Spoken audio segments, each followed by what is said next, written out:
All right, let's go ahead and call the meeting to order. It's 5:32. Can we have a roll call, please? Councilmember Gatewood. Here. Councilmember Pulapati will be joining us around 6 p.m. Councilmember Sander. Here. Vice Mayor Budge. Here. Mayor Terry. Here. Thank you. Could I ask the clerk to read the television announcement, please? The meeting of the Rancho Cordova City Council will be cablecast on Metro Cable 14, the local government affairs channel on the Comcast Consolidated Communications and AT&T UVerse cable systems. The meeting is closed captioned and webcast at metro14live.saccounty.gov. Today's meeting will air on Thursday, November 10th at 9 a.m. and Saturday, November 12th at 7 p.m. The meeting can also be viewed at youtube.com/Metro Cable 14. A DVD copy can also be ordered from the City Clerk's Department, and a webcast of this meeting will also be available within 48 hours of adjournment of this meeting on the city's website. Thank you very much. Well, with that, and since I'm at home with Zoom and it just updated and it's cutting off all of the people on the top row of my Zoom, the top of their head, so all I can see is Go duck. all pictures. So with that, I'm going to ask Councilmember Gatewood if you could lead us in the Pledge of Allegiance, and then I would ask the audience to remain standing for our invocation, which will be item 4, which tonight will be conducted by Isabella. Hopefully I'm pronouncing this right, Yuli with St. John Vianney School. So with that, we'll do the Pledge of Allegiance.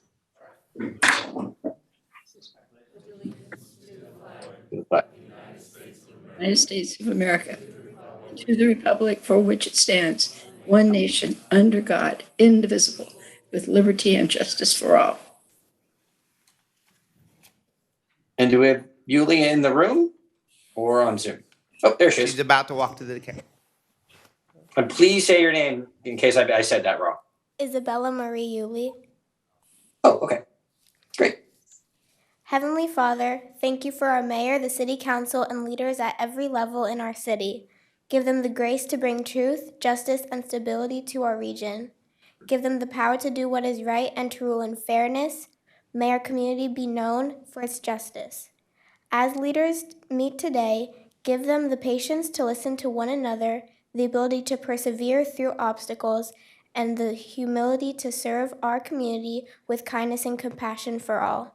Give our leaders the wisdom, strength, and courage to do what is right and to give right and good for all citizens.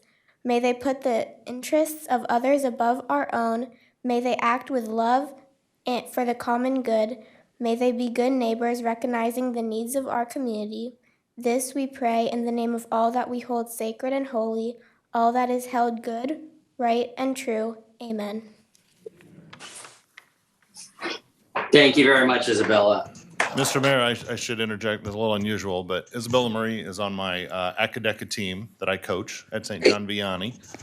So she comes here with a support crew. Her dad, Dr. Yulia, is here. Her mom is here. Her acting principal or teacher, Mrs. Shargaloff, is here. And Shelley Blanchard of the Community Council and Ross Johnson of the Community Council Board were also here in support of her. So she came with a major crew to do the invocation. So thank you very much for that. That was great. Yeah, thank you.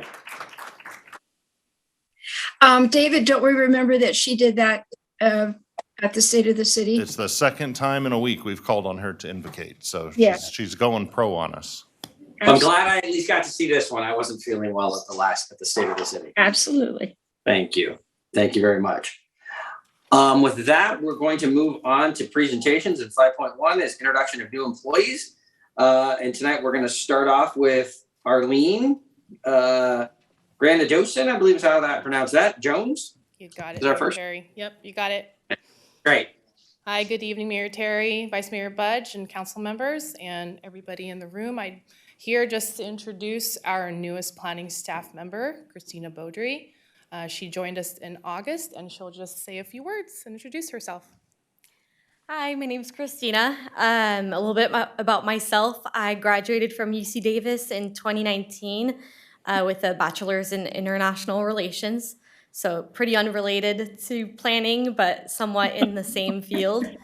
I started working in 2020 at the County of El Dorado as an office assistant for planning and building department, which is where I found my interest in planning. And so I started applying for planning technician positions to kind of pursue that field. And I really enjoy it, and I'm excited to be here and start serving the community. And so far, I've really enjoyed my time with the city of Rancho Cordova. Wonderful. Thank you. Very good, welcome. Excellent, welcome. I've been yelled at in multiple languages on planning issues, so that could come in handy. I agree, David. Let's see here. Next, we have Rush to Charm to introduce somebody. I'm hoping for code, I guess, right? That's Correct. what he. Correct. Go ahead. Rush. Correct. Good evening, Mayor Terry and council members. Russ Ducharme, Neighborhood Services Manager, here to introduce our newest Neighborhood Services team member, Amber Carter. Amber's been with us for about 2 months now. She's going to be assigned to our code enforcement and parking enforcement details. We're super happy to have her. She comes to us from the city of Sacramento, where she was a parking enforcement officer for over 3 years. And I'd like to give her a few moments to introduce herself. Hello, Mayor Terry and council members. My name is Amber, and I would like to say thank you for the opportunity to work for the city of Rancho Cordova, and I look forward to serving the community. Thank you for having me. Thank you. Welcome. Welcome. Welcome to the team. I'm sure you'll be much happier here than the city of Sacramento. We agree. Thank you for that. Moving on to public comment, which is item 6. Citizens wishing to address the council for any matter not on the agenda may do so at this time via teleconference or by completing and submitting a speaker card to the city clerk in the council chambers. If you want to make a public comment via teleconference, please use the raise hand feature at the bottom center of your screen, or if you're in an Apple product like mine, in the top right. If you're participating by telephone and you want to make a public comment, please press *9 to raise your hand now. For those participating by Zoom or telephone, please wait to be called on by the city clerk. For items on the agenda, speakers will be called upon by the mayor at the point on the agenda when the items will be heard. Speakers are encouraged to keep their comments to 3 minutes or less and state the name and community of residence. Under the provisions of the California Government Code, the City Council is prohibited from discussing or taking immediate action on any item not on the agenda unless it can be demonstrated to be of an emergency nature or the need to take immediate action arose after the posting of the agenda. Do we have any public comments? Yes, we do. So I'm going to start with the public comment that was emailed to the city clerk's office. One comment was emailed to us by Marilyn Metzger. That was emailed to us and the city council back in October 27th. And it's related to this, she would like it related to this meeting. So it's been uploaded to the website, distributed to the city council, and it is available for the public in the back of the room. Now I'm going to move on to the speaker cards for those who are present in the council chambers. First speaker is James Garcia. James, you'll have up to 3 minutes to speak. Second will be Helen Whalen Bashaw. Following Helen will be Michelle Forrest. Following Michelle Forrest will be Kate Carroll.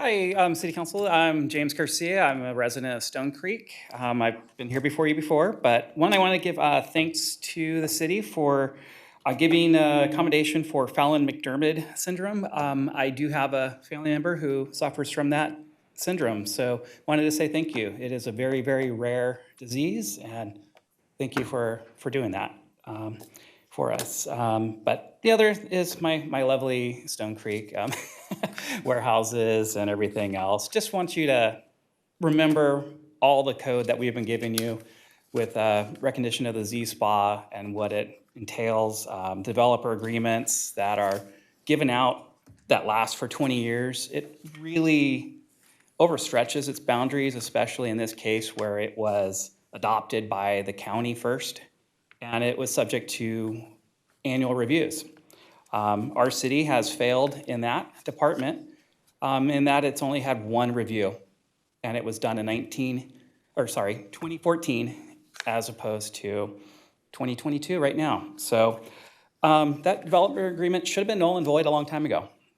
So please can think about that before you start handing off developer agreements, especially to Elliott Homes, who is the one who had that developer agreement. They have more of them out there, Real Del Oro in particular now. I hope they follow what you as a city has come up with for the proper guidelines now that we're a city. But that case, it fell under county code, and we're not following that code. So remember that. Thank you. Thank you. Next speaker, please. Next speaker is Helen Whalen Bashaw. Hello, I'm Helen Whalen Bashaw, and I live over off of Rod Beaudry. I'm going to talk about a subject I've brought up a few times and nothing has changed. I thank you, Cyrus, for giving us the no horse signs that protect the pedestrian easement that goes from Rod Beaudry into the orchard to the American River access for the fishermen. However, when I tried calling to file a complaint, there is no ordinance that covers that sign. I would assume that if you're going to give me a sign that says no horses, there would be an ordinance by the city that covers the no horses. And I brought this up several times. Nothing has changed. So are you just appeasing Lisa Pappas and myself for all the problems we had with the horseback rider? She still elects, when she thinks I'm not out, to ride down the pedestrian easement. Horses are heavy. Horses are tearing up that easement. And that easement is also part of the levee system that protects the East Tiffany subdivision of the 17 luxury homes that have a 4-foot levee around the riverside next to the Cass's Orchard, which is now the Truemark Orchard, I guess. So I'm requesting that the city give me some teeth to support the no horse ordinance, because I'm getting tired of Miss Barbara and her little friend riding down that easement on their way back. It's bad enough that you've allowed her to start on the levee by removing some posts I put in that I had approved through the code department, and then all of a sudden she takes them out. There's two standards here. I believe there's a standard for the elitists that have money. You turn a blind eye to them, and you allow them to do whatever they darn well please, even though that pedestrian easement was part of the 1973 easements that were put in place before the East before the subdivision of East Tiffany was started. So I just think you need to take in consideration the little people that live out in that area that want to preserve that trail from being damaged by horses that are probably 800 or more pounds, clomping down there, leaving horse manure, and leaving hoof prints that are tearing up that road. So I do hope, Cyrus, you, in your good nature, that you give us the ordinance or codes that protect or support that sign so we have teeth to it. Thank you. Thank you. Next speaker, please. The next speaker is Michelle Forrest. Following Michelle will be Kate Carroll.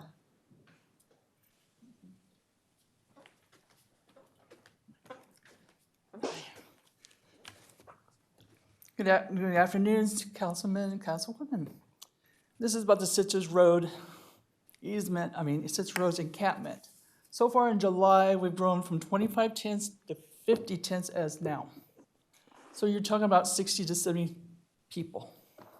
I have all these pictures. As soon as you get out of the gate from the mobile home park, it's just loaded with tents. And the fires, that fire was in September. The guy accidentally burned down his tent, caught the trees on fire. If those trees catch on fire more, they come to us. July, fire. They finally picked up some stuff in July of 2002, in 2020, and this is what it was normally should look like in 2020. There was nothing. It's just as soon as you get off the gate, because we have a gate in the back, open the door, and there's just 15 tents right there. There's more to your left, there's more to the right. So is it growing? Yes. Is anybody doing anything about it? Haven't heard. And the rats, they're pretty big now. And they're coming towards us. I've already put out rat bait on my end. But these rats, they're huge. So they're coming from then, and the smell is so awful. I have to use that 3 times a day, 3 times a week. I use that pathway. And just the smell is so incredible. I just want to see if you guys will do anything about it anymore. Because I know we've been to the downtown. You know, they came and looked, but somebody needs to walk from Coloma Road to underneath the Highway 50 and see what is going on. That's all I have to say. Hey, hold up Yeah. one sec. I want to ask you. Ma'am, actually, Garrett, let me go ahead and take that. So we did have a meeting with the county. Adam, were you in that meeting? I'm trying to remember. I don't think Micah was, but Cyrus and I were. We are having conversations about that. If you could give your contact information to the city clerk, we'll make sure that staff follows up with you. It is a unique situation in the fact that the issue that you're talking about is in is county land. And we lack the enforcement ability, even though you are a resident within the city. But we did have a meeting with probably 25 representatives from the county at City Hall about this exact issue about a month ago. And we've continued to have conversations. There's not a lot I can share today, but it is something that we're aware of, and we're doing our best to try to encourage the county to do what they can do. But the solutions are few, let's put it that way. But if you would get your contact information to the city clerk, we'll make sure that staff follow up with you. Okay. Thank you. Mayor Terry, may I also add one additional comment? Could I see the photos? I also plan on meeting with Supervisor Desmond and some other additional county staff as a follow-up next week. So I would have an additional update for you at the next meeting. Thank you, Cyrus. Next speaker, please.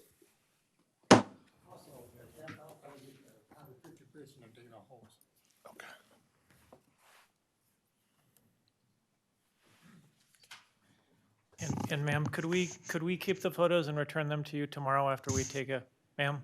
Yes, we can. We'll make a copy of them for the public record and have them available to you tomorrow. That'd be good. Do I leave my name and phone number with somebody, or? Yeah, can someone from staff get her name and phone number, please? I have her information on the speaker card. Thank you. Thank you, Stacy. You're welcome. Next speaker, please. Next speaker is Kate Carroll. Good evening, and thank you for the opportunity to speak to you once again. I'm Kate Carroll from Stone Creek. And like my colleague James, I'm here to speak about the large distribution warehouses that developers wish to place directly behind the border of our Stone Creek homes. In researching about the public good and warehouses, Bloomberg News cited several city councils in Southern California's Inland Empire, specifically Pomona, Colton, Chino, and Redlands, that have issued moratoriums on building more huge warehouses until more studies are conducted on the impacts of these warehouses on surrounding neighborhoods that they may be near. Rancho Cordova hopefully will not grow to mimic the mecca of warehouses that is the Inland Empire.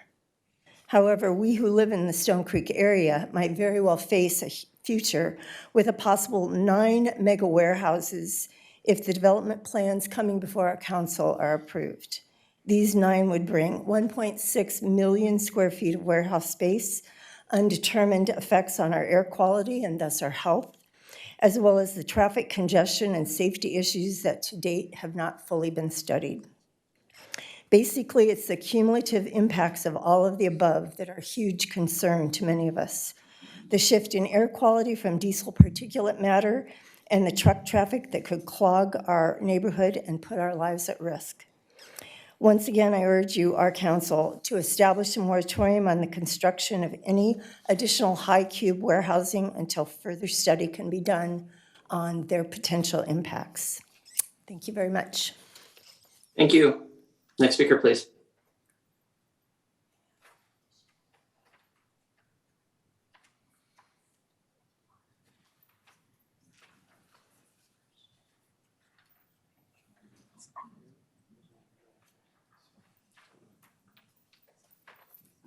That's all the public comment that I have for those in the room with general public comment for items not on the agenda. Just want Hey, to, just gonna ask one more time if we, first off, looks like we have Councilmember Pulapati in the attendee room. If we could have her moved over, she's not, that'd be great. she's not in the council chambers yet. She's not here. I know she's in the Zoom attendee room. I know, because we set up her iPad. So when she got to All right. Do we want to move that into the room for now and just leave it on mute? I'll just go ahead and ask one more time, looking at who's on Zoom, except for a couple, it looks like it's mostly staff, but I'll just ask one more time if there was anybody that was interested in making a public comment. Now would be the time to raise your hand to be recognized. Seeing none, we will move on. Give me one sec. We'll move on to council reports, and our first council report tonight will be from Councilmember Gate. All right, thank you. First off, that couple that left, I'm so sorry that you're going through this. I know Donald is meeting with the county, but we are working diligently to try to figure out how we're going to take care of our citizens. And I'm sorry that you're butt up next to them, and there's nothing we can do right now. Don't have a plan in place, but there's no way that's acceptable. There's fires and people living there, and I know you guys are scared, but we are going to address it. All right. First, amazing grand opening for the youth center. It was really amazing to see my whole community show up. I know that thing is kind of like a pipe dream of ours, was to have an actual youth center for our community, and to see it actually get launched was awesome. I'm sorry, Cyrus, you didn't get to make it, since you're one of the big main reasons we did that. And I think it all started with something that has to do with Tracy, and I think it was a meeting with Tracy, or one of our police people, and then all of a sudden this turned into this amazing opportunity, and now we have a youth center that's open, and kids are out there playing basketball and sports, and that's just really exciting. So congratulations, what an amazing project, and what an amazing addition to the city, and I can't wait to have basketball courts. Just basketball courts. State of the city, good job, Linda, filling in last minute for Donald. That was awesome. It's great to hear how many good things are going on in the community, and someone that just can pick it up. You can tell she's an elder statesman with ability to just look at a speech and then wing it. That was awesome, because you didn't. Can we watch our language? Younger statesman, just a novice, just like me. Just got here. This is amazing.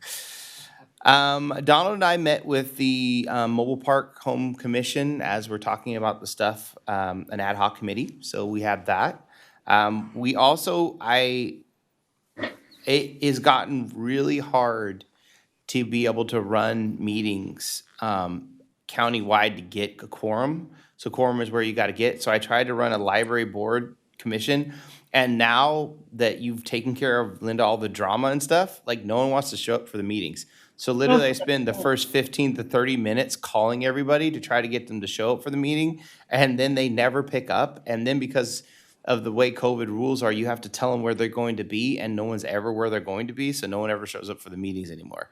So we had to push I'm the board chair, and literally my job is to call people and see if they're going to show up so we could get quorum. And I still remember when we had there was 100 people in one of these meetings, and they were yelling and screaming, and it was hot and divisive, and now it's like the meetings are literally 7 minutes. And that's because of all the hard work that Linda did. Like, honestly, like, it's amazing. So hopefully that got pushed to some other meeting. But we're trying to reconvene in December so they can get some stuff passed. And lastly, I attended a Diwali Festival of Lights, and that was awesome, too. So that's it. Don't forget to vote. Thank you. We do not have Councilmember Pulapati here, so we'll move on to Councilmember Sander. Thank you, Mr. Mayor. Got a few items to update us on. As you know, I'm chair of the Cordova Community Council Board of Directors, and we just ended our Heartstoppers event, which is at the mine shaft, and I can report record returns on that haunted house. It is basically a youth program that's run inside the old mine shaft right there along Highway 50 between Sunrise and Hazel. It attracted, I think the final number is going to be about 18,000 attendees this year, with people paying ticket prices of up to $65 to go through the haunted house. It's run by a longtime educator here in Sacramento who gets a bunch of kids together who want to act as zombies. And it's become a family thing. So as I'm told, you have families of zombies who are sort of staffing this haunted house. And I don't know how many of you have been to that facility when it was still not haunted. Well, maybe it was haunted then. I may not know all the history of it. But when it was still the mine shaft, it was a fun center, entertainment center. There were baseball outside, there was miniature golf on one side, and there was that basement underneath with the tunnels coming out of it that kind of made it feel like a mine in some way. That basement is highly, highly ranked as a haunted house destination all over the country. So these haunted houses now, it's such an industry. They're graded, they're ranked. You had people coming from Los Angeles, Reno, Seattle to come to this haunted house, in part because of that basement. And the basement, there's 4 haunts within this haunted house. The basement is an all-dark experience. So you go down, and it's literally, there is no light, and you're feeling your way through.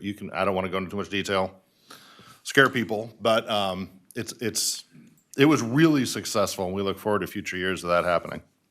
Our State of the City last week was a great event in the American River Room here in City Hall.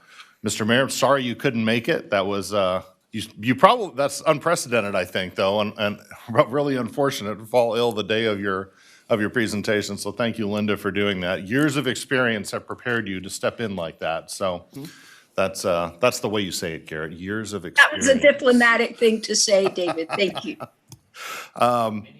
Yeah, but it was so great. There was a lot of people here. We saw a lot of friends in the community who came to learn about different things that are happening in the city. My favorite part of the whole event, other than the speech itself and the videos around it, is this board that our transportation staff prepares every year.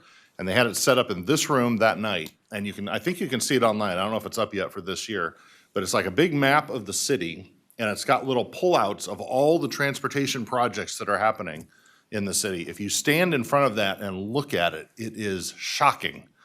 And just the diversity and the volume of transportation work that we're able to do in Rancho Cordova because of Measure R in part, and because of our great job getting grants. Which brings me to my next item. I was at a SACOG committee meeting last week. That's the Regional Transportation Funding Agency.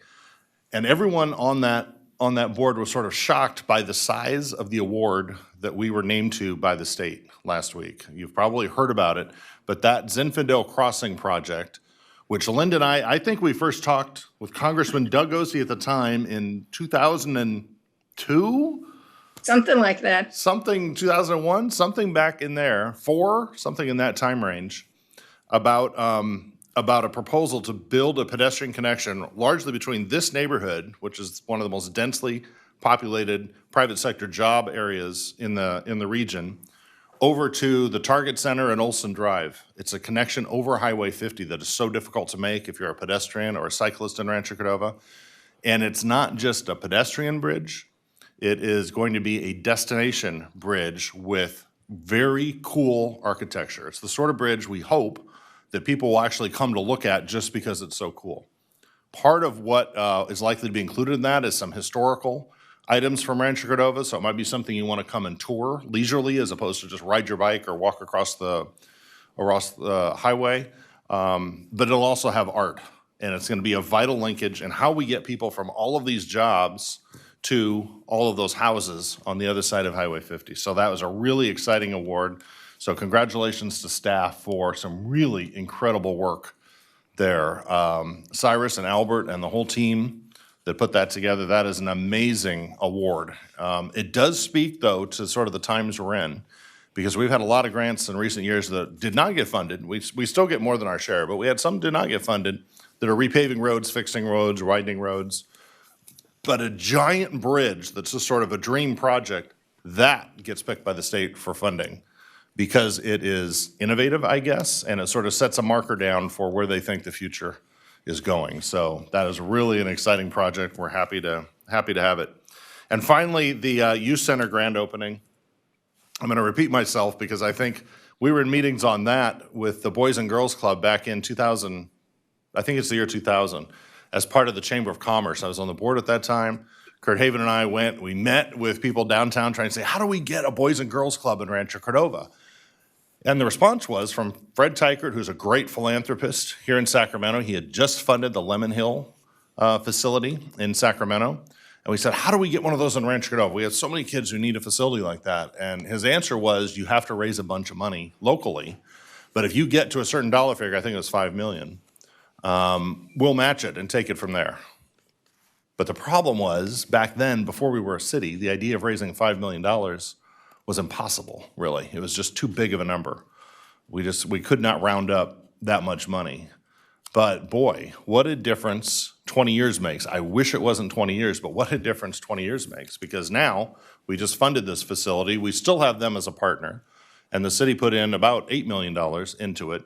But some of the key players involved in that transaction were, as my colleague mentioned, Officer Tracy, who is currently with the Sheriff's Department, but hopefully very soon back with the Rancho Cordova Police Department. Her godfather was the bishop of the church that owned the property that made the decision to partner with us in getting this youth center built. So kudos to Tracy, and also to Officer Jose De La Cruz, who's our director of PAL, that's the Police Activities League. He did an awesome job of building that program up to the point that it needs a big house like this. So we have built it. I think there's a lot more great things to come in that area. And as always, this is a huge focal point for the city, trying to provide things for our kids, particularly our most needy kids. So all of that added up, it was a pretty astonishingly good last 2 weeks in Rancho Cordova.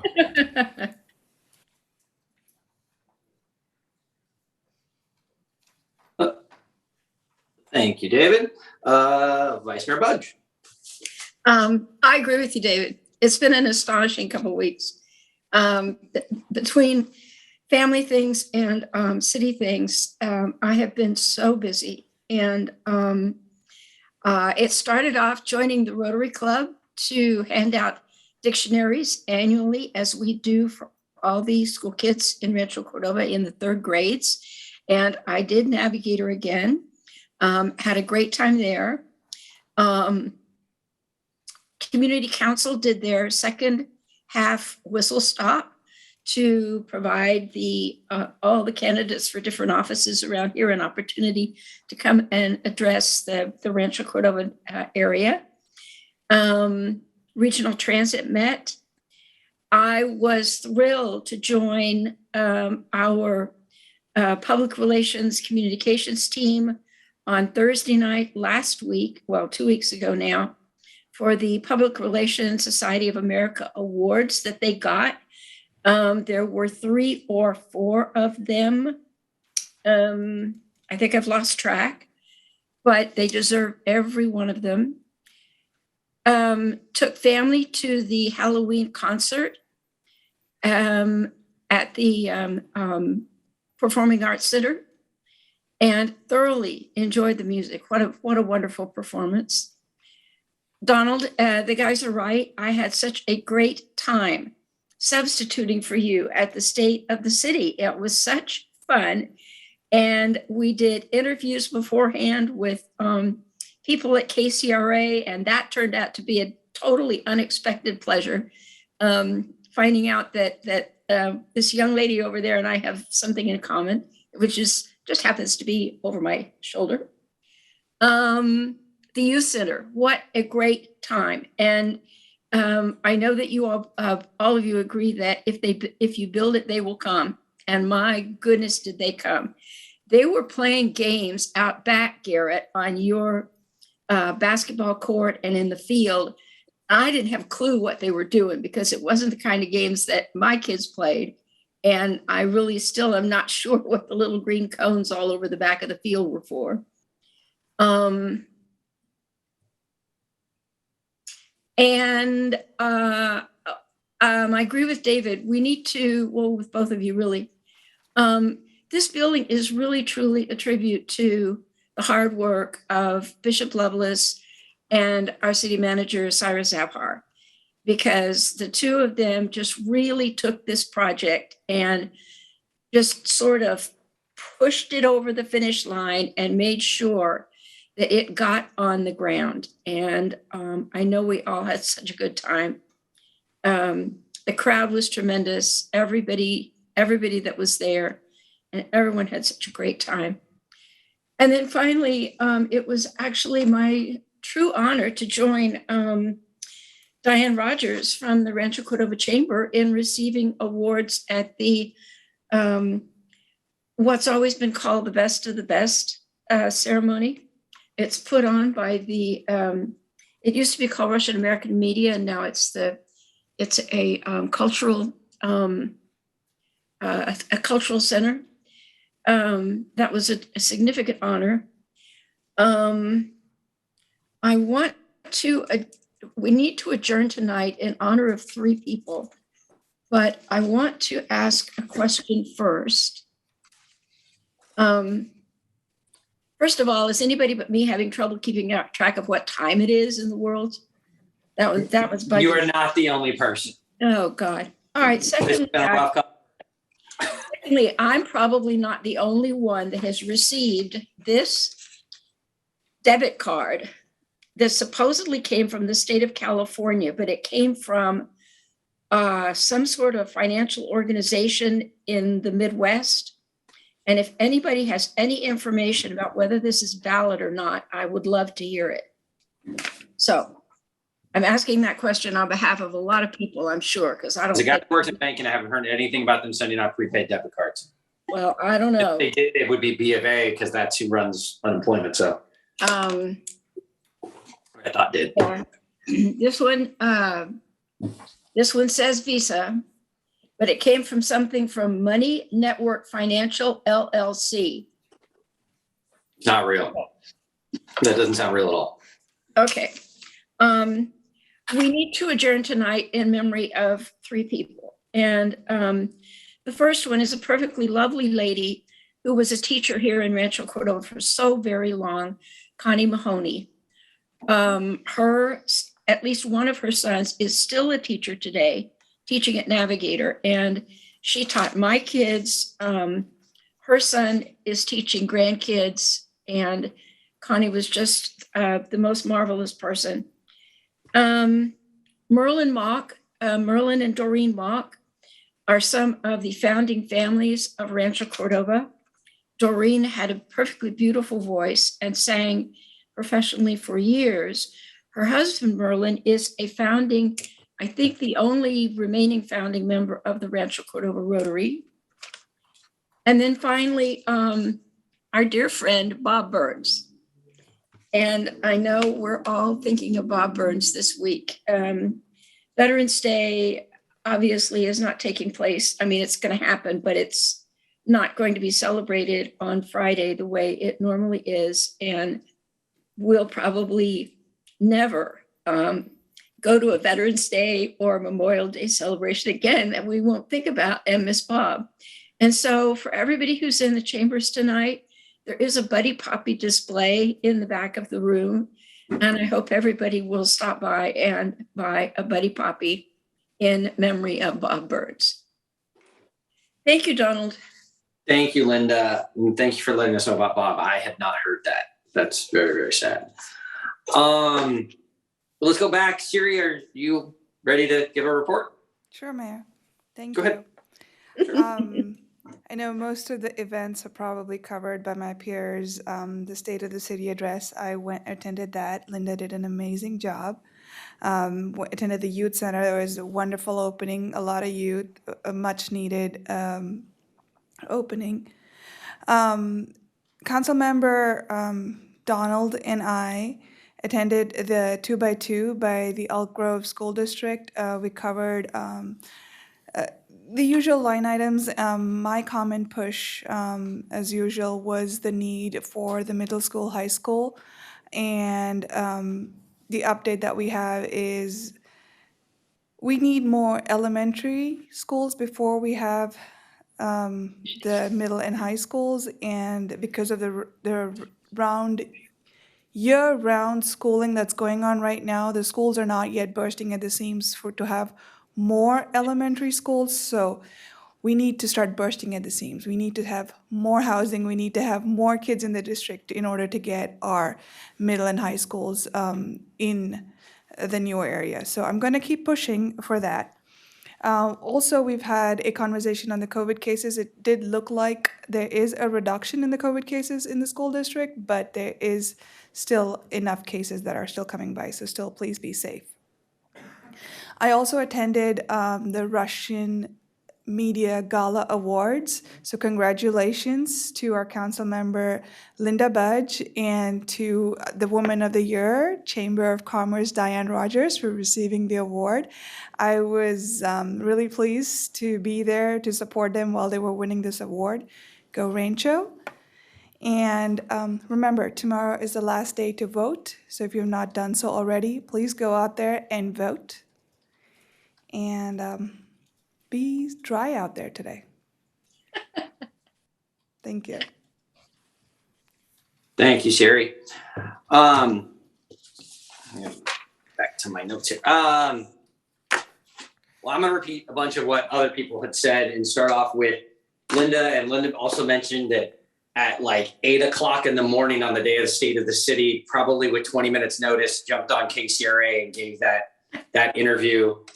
And she only had about 3.5 hours warning before she found out she was giving State of the City, because I didn't want to admit it to myself that I was feeling so terrible.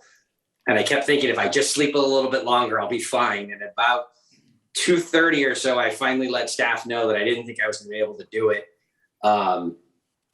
And David, all of the things that you mentioned about all the accomplishments, all the great things that were in that speech, I know I got to see it and prep for it and was ready to give it the day before. And so I was really excited to get to do it. And so I felt terrible enough that I didn't go.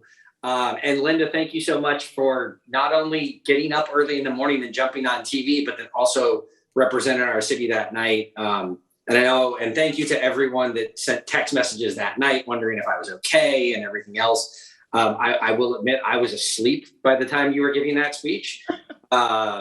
And so I saw a lot of text messages when I woke up at about 3 a.m. And saw lots of well wishes and everything else. And so thank you, Linda, for stepping up and for doing that. And again, on very, very short notice, multiple times in the day. And yeah, I just really, really appreciate it. And again, I was really disappointed not to be there.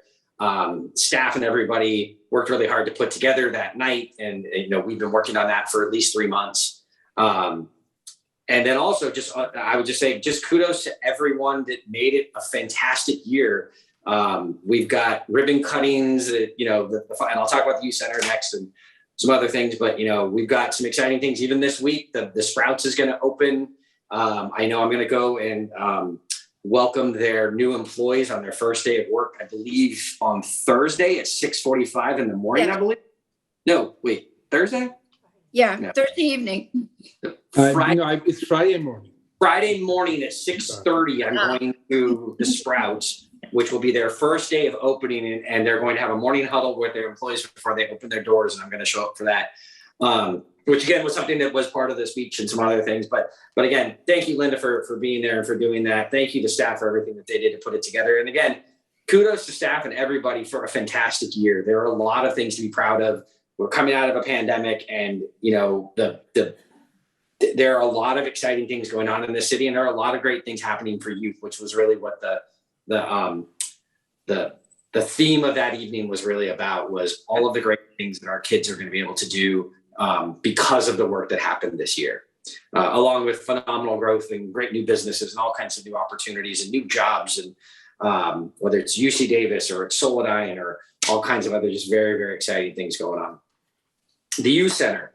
Cyrus, we missed you there too. I'm glad I felt well enough that afternoon to give that speech and thank everybody. But, and I said it that day, and I'll say it again, that, sometimes, these things just happen because somebody sees an opportunity and approaches us, and it's just haphazard. David talked about that before we were in a city, we approached Fred Teichert and the Boys and Girls Club, and this community couldn't put that together at that time.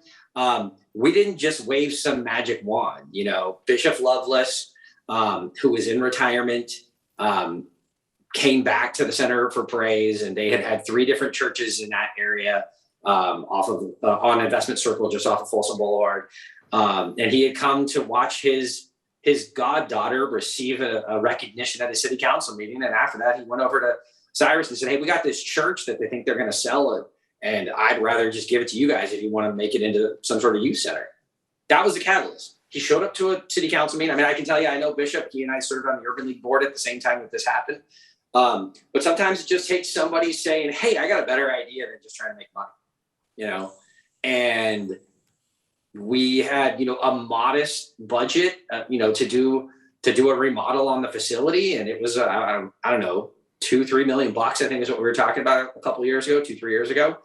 $8 million later, we have a state-of-the-art Boys and Girls Club and Police Activities League. I think we might need a little bit shorter of a boxing ring in that room. We do. Just guessing. I mean, it works for some people, but probably not for others. And if anybody gets in there and starts swinging like butterbean with some haymakers, I think we're going to need to replace some lights. So hopefully we can get that to work. But in general, it is a fantastic facility. It's something that we all should be proud of. It's in a fantastic location.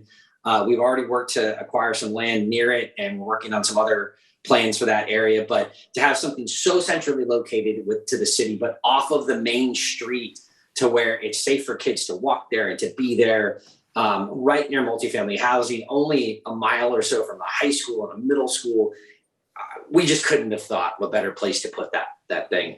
And it also really opened up opportunities for whatever we're going to call the Mather Civic Center project that we've been talking about for a while. Where we really envisioned that was going to be a Boys and Girls Club, and it was going to be all these other things. And now we were able to put that there and have their own facility that's dedicated just to youth.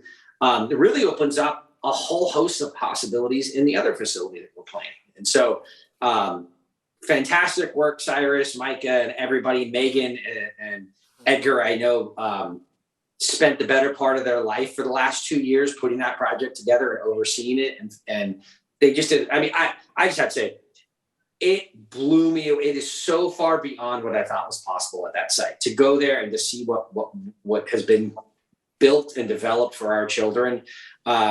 It's better than the renderings. It's better than what I had hoped for. And hats off to everybody that was involved. We did have some 2x2s. I think Siri talked about it when it came to Elk Grove. The answer to the southern part of Rancho Cordova, we're working on a high school. We have made some great strides in getting them to plan a phased-in approach to building a high school, but it's still going to take 2 more elementary schools being open.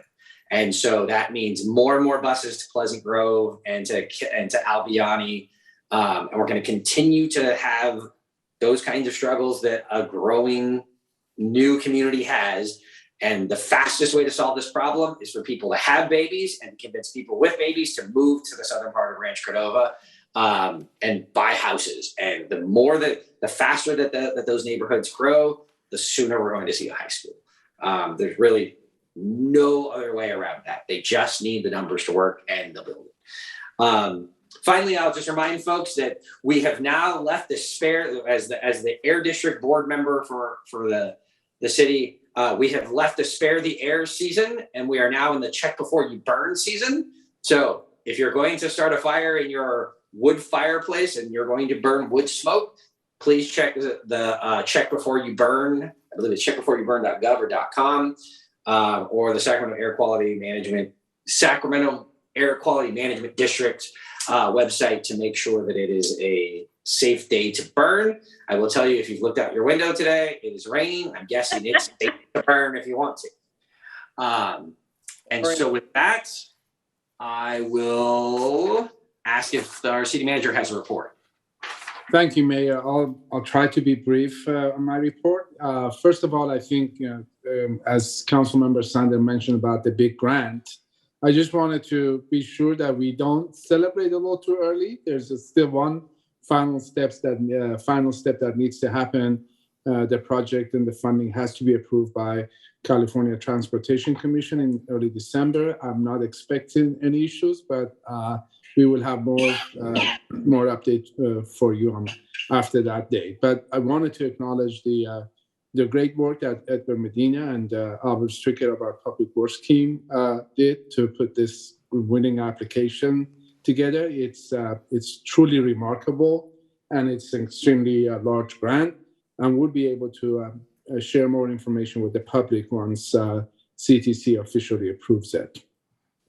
And the second thing, I was Vice Mayor Budge and I were able to attend a meeting of the Public Relations Society of America, where 3 members of our team from our communication team were recognized for their accomplishments and for their work that they, 3 separate projects that they had completed. And I'm very glad that we were able to celebrate and honor that accomplishment with them. And lastly, I'm sad that I was not able to attend and participate in the ribbon cutting and grand opening for the Youth Center, as I was not feeling well. But I think, much has been said about this an opportunity. I remember the discussion several years ago with Bishop Lovelace over a lunch meeting, and it's truly been remarkable. And what I can say, and hopefully Bishop shared that with you all, that this has been a labor of love. We worked on many of the details. This is something we really wanted to do for the community. We had a shared vision. Of course, Council, thank you for recognizing Tracy and Officer De La Cruz, because they were the ones who made that initial connection and contact with me. So this is a great accomplishment, and I really want to give proper recognition to the team members who were involved. Megan Siren and Edgar Medina worked really hard in the last couple of years to bring this project to fruition, and it's a great accomplishment for the community. This is, and as I always say, this is just the beginning of many subsequent phases of this wonderful complex that we will build over the years. And that's all I have, Mr. Mayor. Thank you. Thank you. With that, we will move on to the consent calendar item. Consent calendar items consist of matters deemed routine and non-controversial by staff. Unless a member of the council wishes to pull an item for individual consideration, all items will be approved by one motion. Let me start by asking, do we have any public comment on the calendar? The city clerk's office has not received any public comment for items on the consent calendar, and I do not see any hands that are currently raised in Zoom. Okay. Colleagues, anything to discuss on the calendar? Seeing none, I will move approval of items 9.1 through 9.6. Second. I have a motion by Budge, a second by Pulapati. Roll call, please. Councilmember Pulapati? Yes. Councilmember Gatewood? Yes. Councilmember Sander? Aye. Vice Mayor Budge? Yes. Mayor Terry? Aye. Okay. Next, we'll move on to consent public hearing items. Yeah, we got 3. Consent public hearing items consist of items deemed routine and non-controversial by staff. Unless a member of the council wishes to pull an item for individual consideration, all items will be approved by one motion. Let me start by opening the public hearing. Do we have any public comment on the calendar? Yes. Okay. James Garcia? If you'll come forward, you'll have up to 3 minutes to speak. Following James will be Paul Carroll. Wait, Stacey, hang on. Sorry. What do we have public comment for? 10.1. Only? Yes. Okay, so hang on for 1 sec. Thank you. Colleagues, do we have anything else that needs to be pulled from the calendar? We'll be pulling 10.1 to take public comment. Do you want a motion for 10.2 and 10.3? Yeah, so let me close the public hearing on 10.2 and 10.3, and I'll entertain a motion for those items. So moved. Okay, so I have a motion. Do I have a second? Second. I have a motion by Budge, a second by Sander. Roll call, please. Councilmember Sander? Aye. Councilmember Pulapati? Yes. Councilmember Gatewood? Yes. Vice Mayor Budge? Yes. Mayor Terry? All right. Okay, so we have passed 10.2, 10.3. Our public hearing is still open for 10.1. We'll go ahead and take public comment. Thank you. Sure. James Garcia. Following James Garcia will be Paul Carroll. Good evening again. I'm James Garcia, resident of Stone Creek. This particular item, I am speaking opposing you approving it because of it is once again another development that is coming forward that is requesting changes done to a specific plan.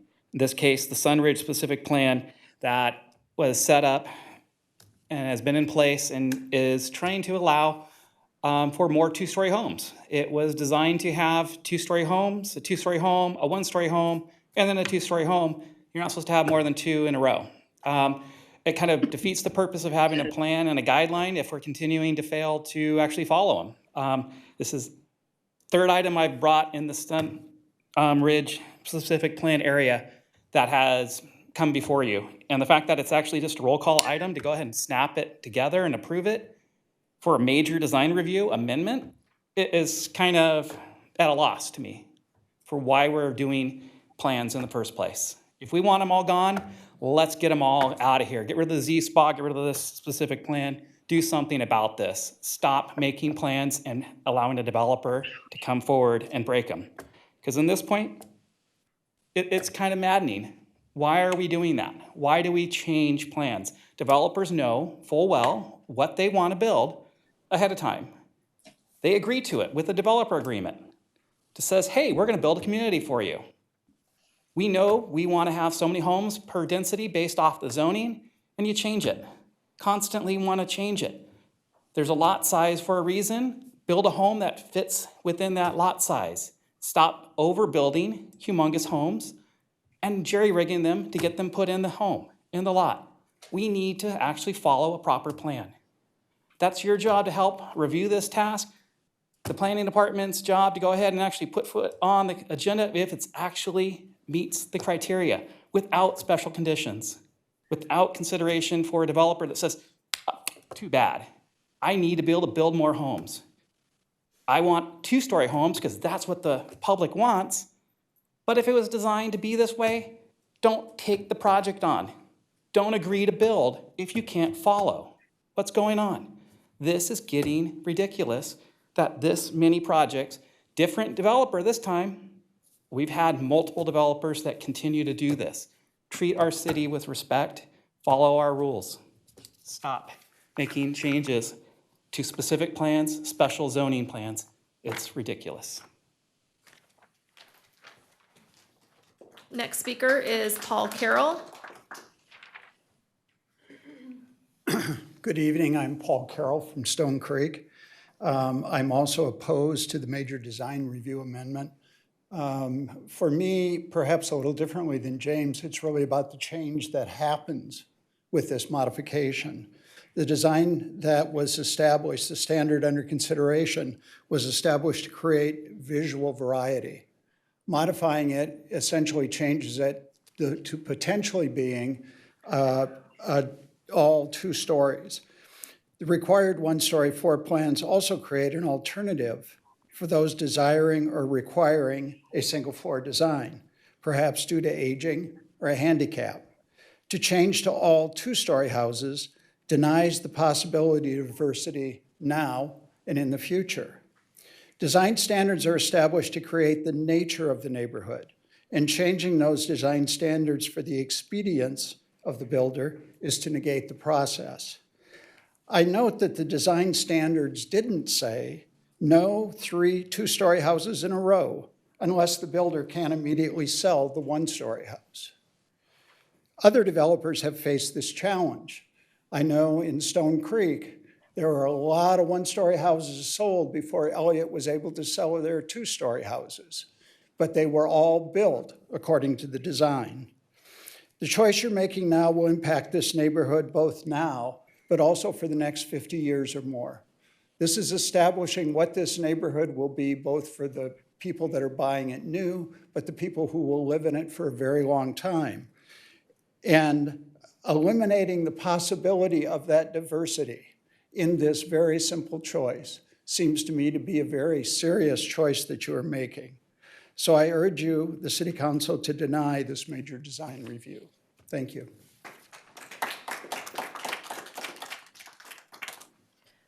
Mayor Terry, those are the speaker cards that I had for this item, and I do not see any hands that are raised in Zoom.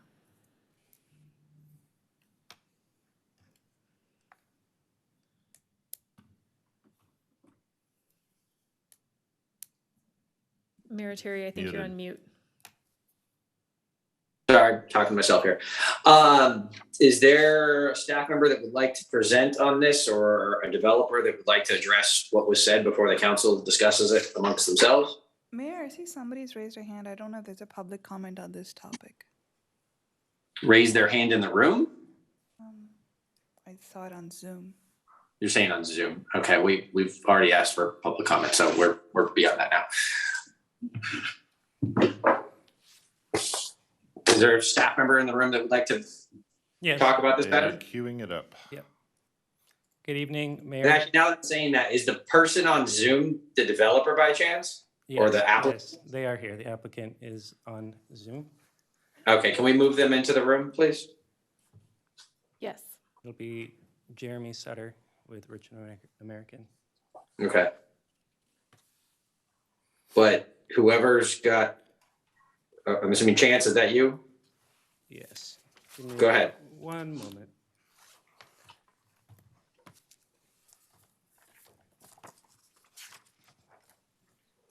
So, good evening, Mayor, council members, staff. Chance Finley, Assistant Planner in the Planning Division.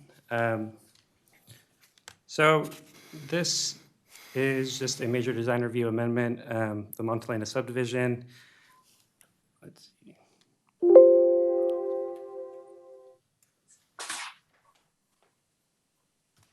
The Montalena subdivision, as shown on the left, is located within the Sunridge specific plan, directly to the south of Douglas Road and to the west of Rancho Cordova Parkway. Village 3, you can see it up there on the right-hand side. This is an amendment to one of the conditions that were approved in December of 2021. It's just modifying condition number 15, which specifies specific visual variety conditions. Sorry, how did I? So basically, this will modify the condition that allows it to only have 3 two-story homes in a row. This is actually allowed by the specific plan. It allows for the discretion of the approval authority to grant approval of variations to the development standards as outlined by the specific plan. I also have the developer on the call at the moment, Jeremy Sutter, if they would like to answer any questions. Yeah, and if I could ask the applicant, please address the specific comments that were made by the public in your comments, but you can go ahead, Mr. Sutter. Yeah, thank you very much, council members. Basically, a couple of the issues that we're dealing with. One is that, yes, this was a condition of approval for our section of this project, and I believe it could have been, I think it was supposed to be a condition for the entire area, but there's no other developer or builder out there within this community that has the same condition. People are building, are not restricted to building a certain amount of 2 stories before they have to build another single story. So it puts our community at a competitive disadvantage in terms of addressing the market desires out there right now.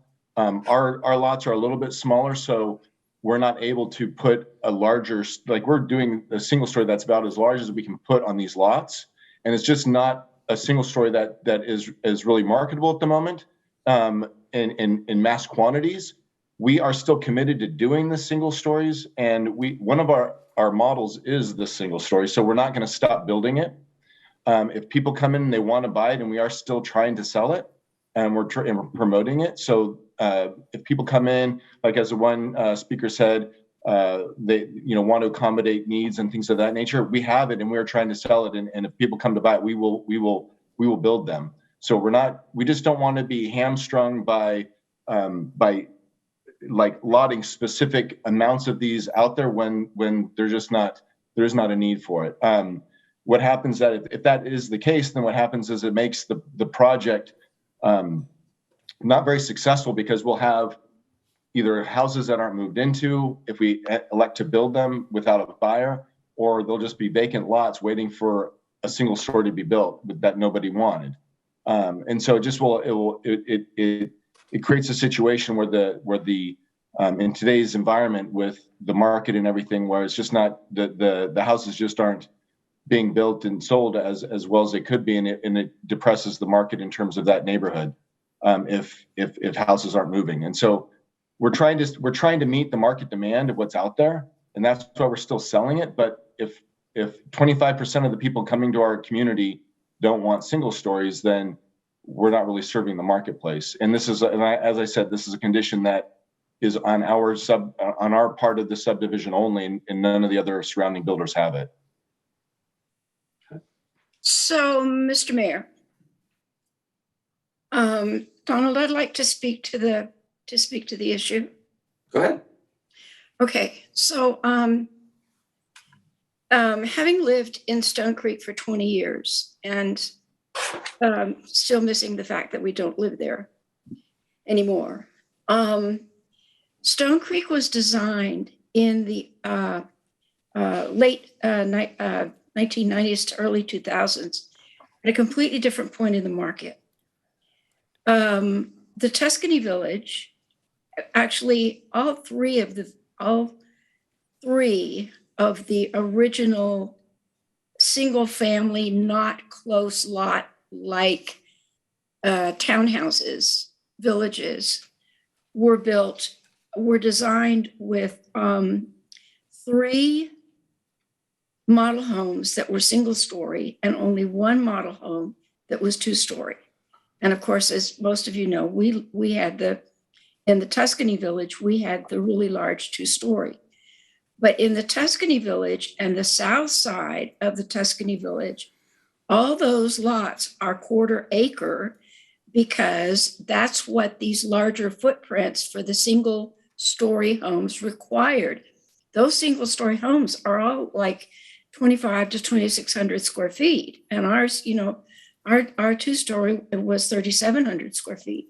When Elliott built out the second half of what was supposed to be the Tuscany Village, they built smaller houses, but as a result, those people got much more generous yards because they still had 1/4 acre lots that Elliott had already manufactured and was absolutely not going to go back and spend the money to relocate all the utilities that would have been required if they had built if they had designed smaller lots for the smaller houses that were built there. Today, we're in a different situation. If you look at what's been built around here in the last, say, just the last half dozen years, we're seeing a huge number of almost totally 2-story houses. Here in Cat Village, even here in Cat Village on the West End, there's only 1 single-story model and 3 2-story models. And that's been in place since 2007, 2008. So, I understand what Jeremy's saying personally as a family that could definitely appreciate a single-story home, but needing a single-story home with larger acreage. I mean, I'd like larger acreage, but with a larger footprint, I can understand the fact that so many people today want the extra bedrooms. Not sure about Montelena, but remember that many of our builders are doing these kind of bonus rooms that can be used from anything from a home office to practically a school room with the kids doing distance learning. And we're just in a different situation that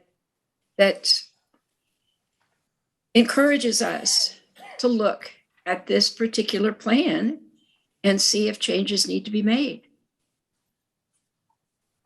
Thank you, Linda. Colleagues, any other comments? I know I have some of my own. Just a question for staff. So the applicant stated no one else has this condition in Montelena. That's an accurate statement? Good evening, council members. Darcy Glett with the Planning Department. The condition is not imposed on the surrounding villages of Montelena, and that was waived through those design review approvals. So villages 1, 2, 4, and 5 do not have this condition on them. And the what's the RD density for Village 3? I don't know if you have that. It's easily. RD7. RD7, so I can tell Yeah. looking at the map that the lots are reduced in length, depth compared to the neighboring lots. Right. It's always just a simple comment, and then you can take this, Mr. Mayor, but just a simple comment. It's always difficult for us to balance the needs of the market. In other words, getting something that works that people can buy now with one member of the public here said 50 years. I tend to think more about 100 years. Houses once built don't go away. Neighborhood stays there perhaps longer than 100 years. We don't know. And we have to balance whatever this moment in time is when a house is being sold with the next 100+ years of its existence as a neighborhood. It's a very tricky thing. And there are thousands of standards that are applied to a builder in this situation. So it is, I think, normal course of business, and someone correct me if I'm wrong, but normal course of business to see of the thousands of conditions that are applied through state rules and federal rules and local rules, to see some occasionally altered in the process because of those changing conditions. And in some cases, you could have a plan that was approved 20 years ago that doesn't make sense now, but is still enforced because that's the normal order of business in California, following CEQA, et cetera. So this is a very complicated business, and it can be challenging to balance everyone's interests in the process. So maybe, I had a quick comment. Go ahead, Tier. So I think I had one of the concerns was, like I said, it's a two-story house and this needs to be set for the future. I was in real estate a while ago, and I think one of the key things that potential buyers do look for when they see a home is the yard space. And I think a key reason why the builder is looking to make this into two-story is for the additional yard space. So given the fact if they were to choose like a 1-story or a 2-story or a yard space, I think they would absolutely choose the 2-story with that additional yard space. So it is a win for both the resident that wants to buy the property and they're going in with their eyes open. And that's how I think that's the response to what you were trying to show there, right? Correct, yes. Okay, thank you. You know, personally, aesthetically, I think breaking up a wall of 2-story houses with an occasional 1-story is a good idea. That, I think, would lend more value to a community over time and make it more attractive. Jared, would you mind if I weigh in? Please, go ahead.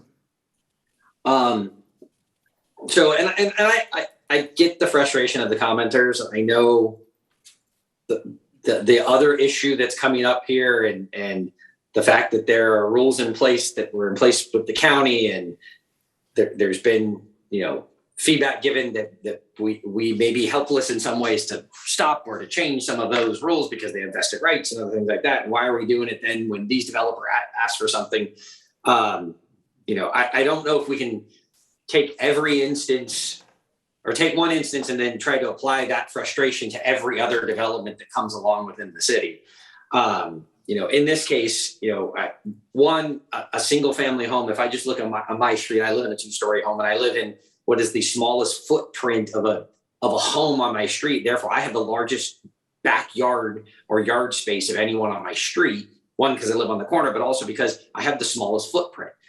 My home's about 2,000 square feet. My neighbor that's a 1-story, with one less bedroom is a 1,300 square foot home, but their yard is probably half my size because of the footprint that it takes up, because it's still the same garage and everything else, and you can't stack that on top of it.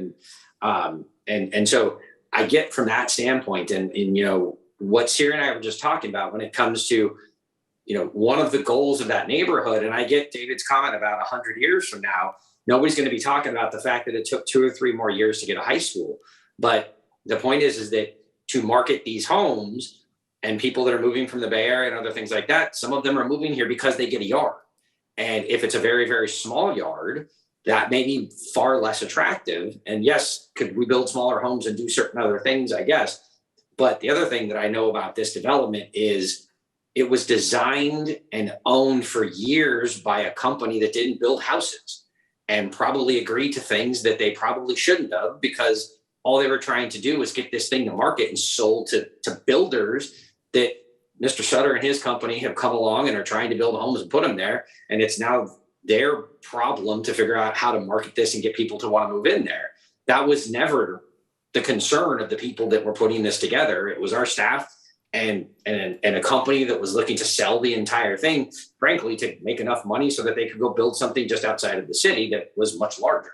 And so I'm not surprised that we've had to come back at Montelena and make a couple of changes. And yeah, David, I totally agree that variety of looks and elevations and setbacks and everything like that are very important. But again, as these communities change, I mean, we didn't talk about the fact of having to do distance learning a couple of years ago, or the fact that everyone wants a home office now and a dedicated space just for themselves.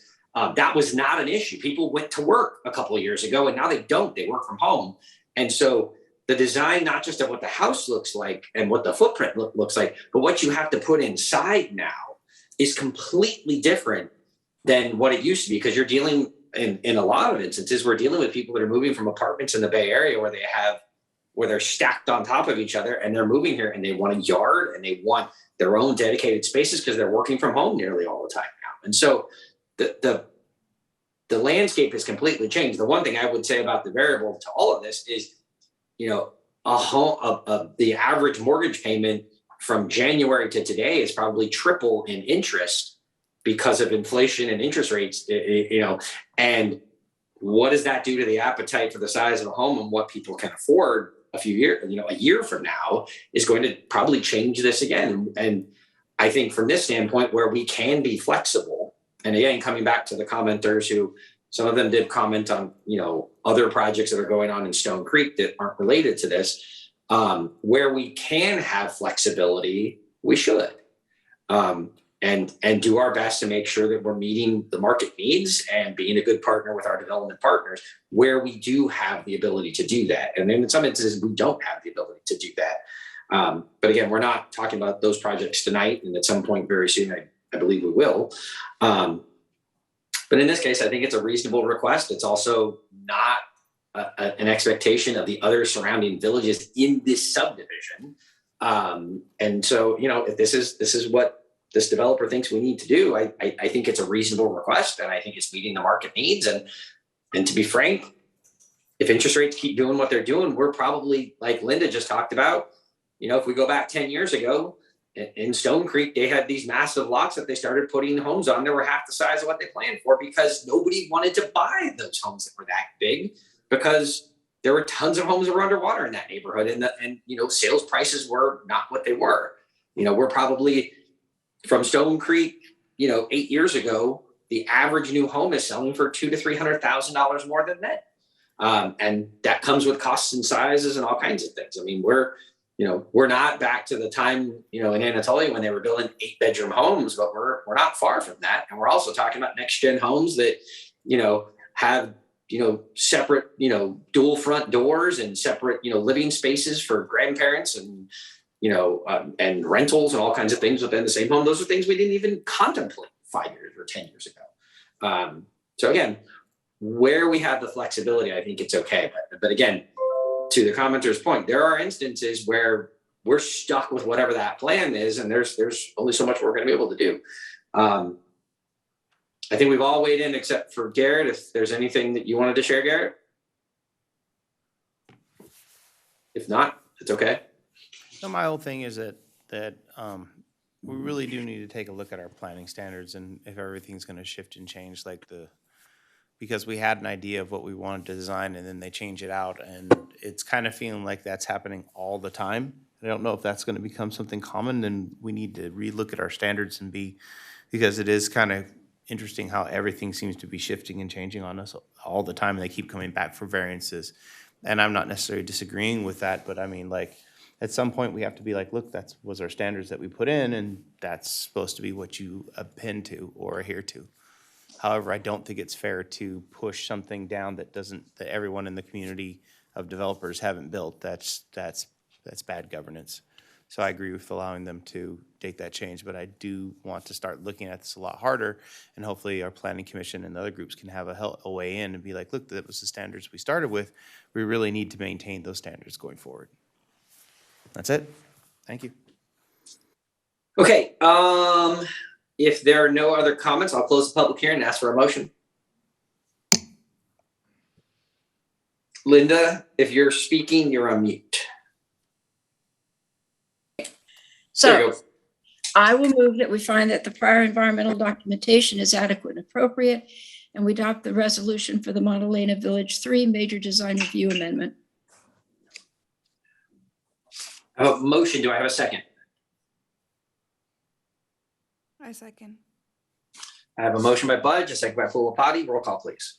Councilmember Pulapati, Yes. Councilmember Gatewood, Councilmember Sander, Aye. Vice Mayor Budge, Yes. Mayor Terry. Aye. Just so for my notes, Garrett, did you vote yes? I didn't hear you. Okay. Passed 5-0. Okay. Thank you.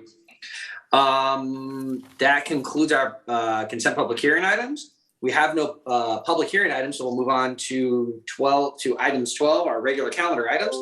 And our first regular calendar items is the planning project process and procedures. And somewhere's Darcy Gillard. There she is. I can see her now. Darcy, you have the con. And if anybody's not keeping up with their Star Trek references, that's what that was. Good evening, Mayor Terry, members of the council. Darcy Gillard with the Planning Department. This evening, we have a presentation discussion on planning, project processing, and procedures. The purpose of tonight's meeting was an item that council asked to bring forward to discuss when and how we respond to public comments that are received on projects. So tonight, you're going to receive information on the overall key steps in the planning process when we are talking about entitlements, and when in that process specific project-related questions can be addressed. So generally, we have 4 types of questions that we see, and we get this from the public. We could get this from the development community. I know council probably sees this in some of the email and letter correspondence you receive.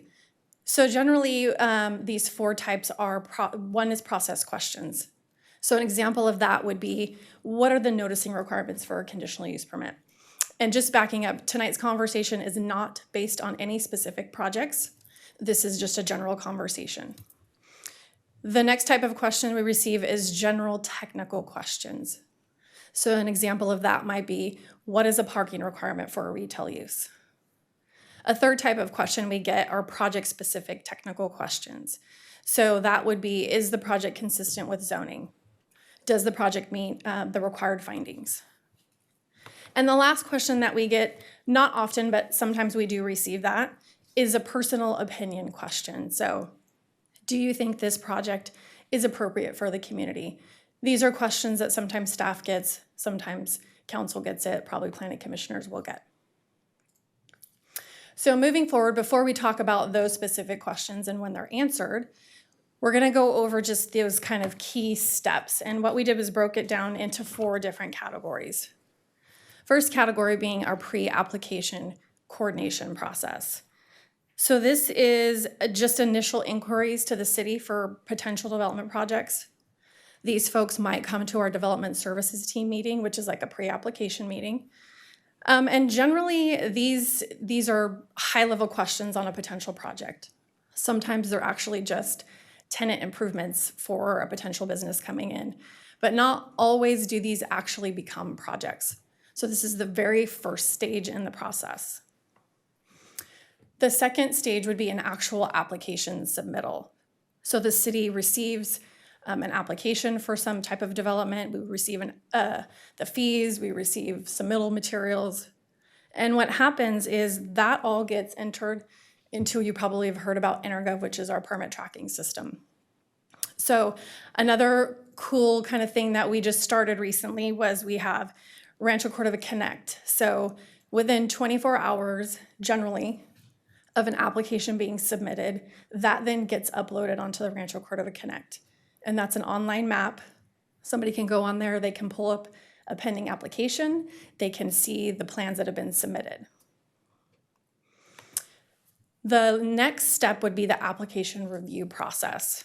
So this is where we take those applications and we route them out. So we route them to all the relevant city departments and external agencies so that they can review those permits against their standards. This sometimes results in potential resubmittals of a proposed project. This is also where we start looking at CEQA, what environmental documents are necessary. Is it exempt from CEQA? Are there technical or supplemental studies that are needed? And then this is generally the step as well where that community meeting happens. Now, there are some instances where a community meeting might happen before an application is actually even submitted. But usually we see it during this application review process. The final step is our final review and decision. And that's where we prepare all those public hearing documents that come before you. Staff reports, resolutions, conditions, ordinances, the findings.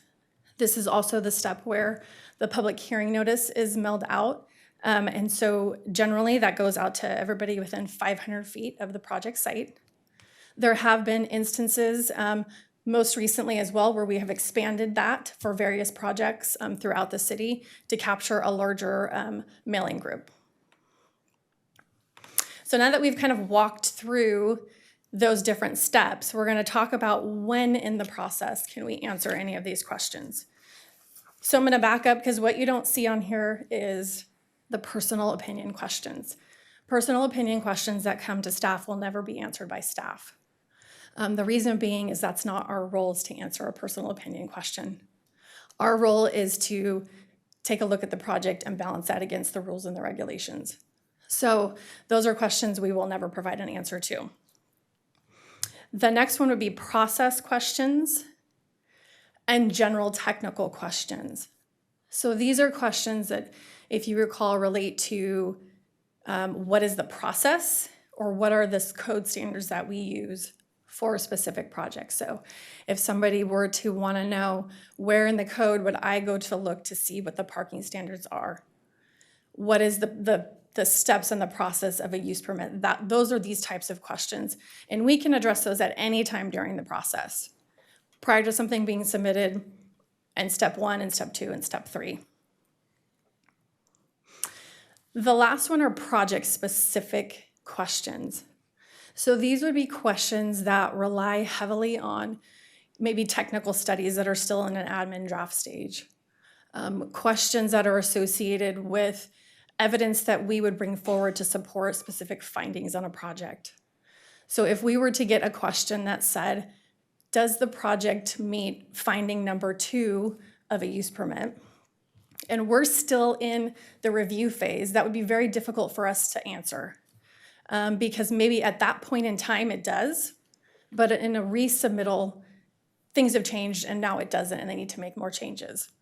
So when it's something specific to the technicality of the project in terms of studies that haven't been prepared, the findings that need to be prepared, conditions of approval for a project, those questions are generally going to be able to be answered during the tail end of a process. And with that, I'm going to turn this slide over to our city attorney. Thank you. So this slide really deals with, in part, the why.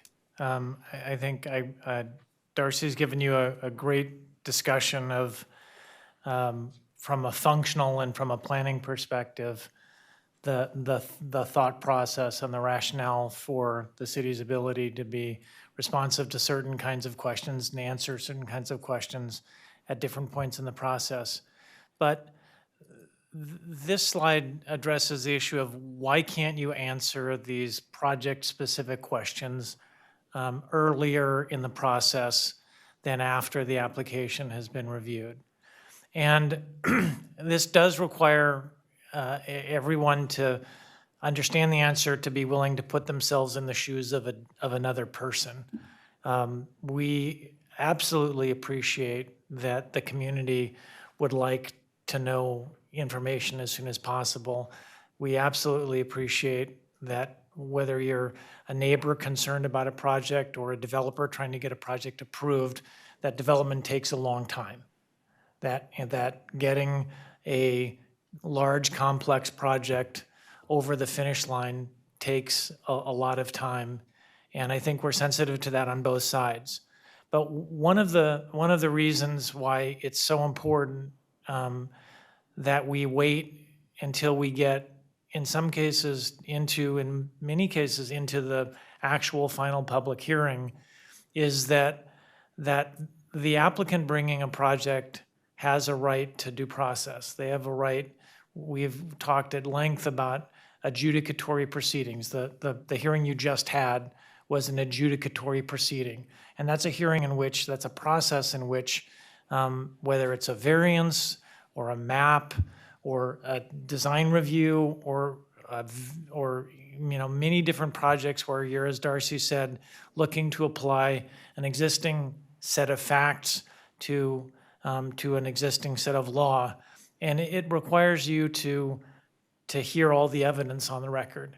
And you don't have all that evidence until the last person speaks at the last hearing before we turn it over to the council as the adjudicative body, as the decision-making body to make that decision.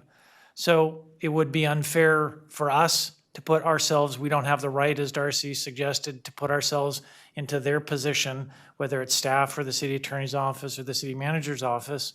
And the council also would be denying due process if they didn't hear all the evidence before passing their judgment.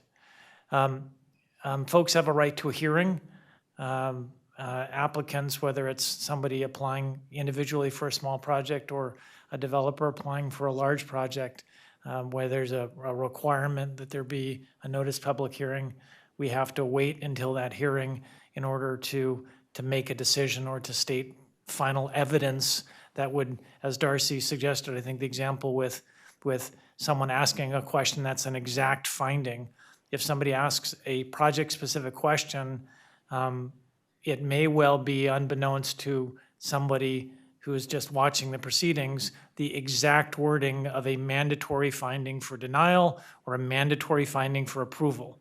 In a lot of these circumstances, there's that classic lawyerly three-part test that you must deny or you must approve if it passes these three parts, and we get project-specific questions that are really one of those exact findings before you get to the finish line, before you get to the stage where staff and others are done reviewing the application.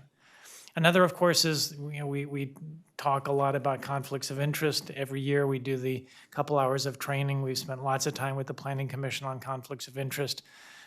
You need to be an impartial decision-making body. You can't say, no one who's making decisions can say, I would never approve a variance.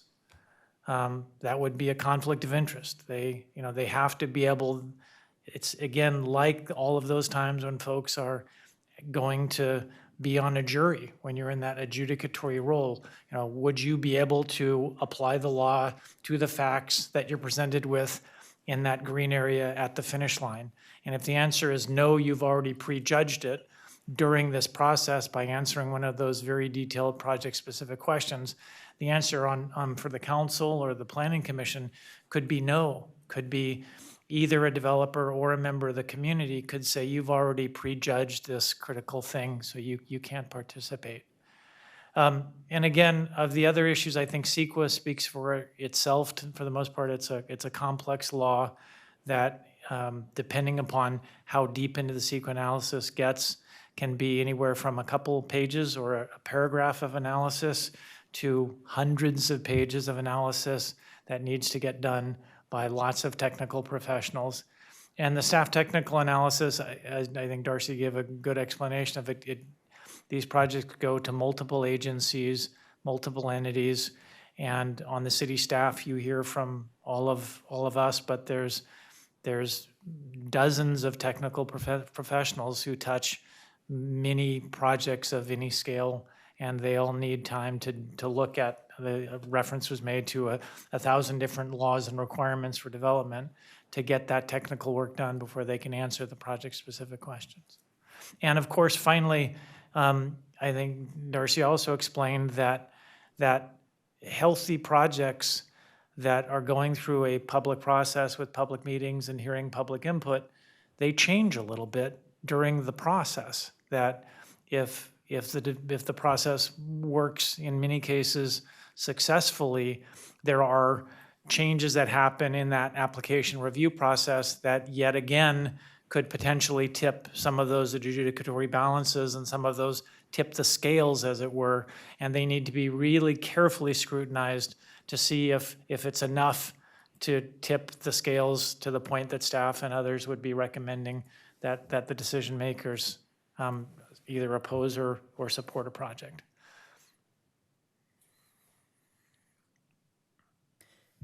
Thank you, Adam. So with that, that concludes our staff presentation, and we can answer any questions that you may have on the process and when questions are asked and how they're addressed. Thank you. Let's start with, do we have any public comment on this item? Yes, we do have a speaker card on this item from James Garcia. Great. James, you'll have up to 3 minutes, and then I'll ask if there's any public comment in Zoom. Hello, I'm James Garcia from Stone Creek neighborhood again. Just wanted to kind of question this whole process because the other day there was a Dutch Brothers meeting, and it was a community meeting that was held via Teams, and they stated that they were in the pre-application phase.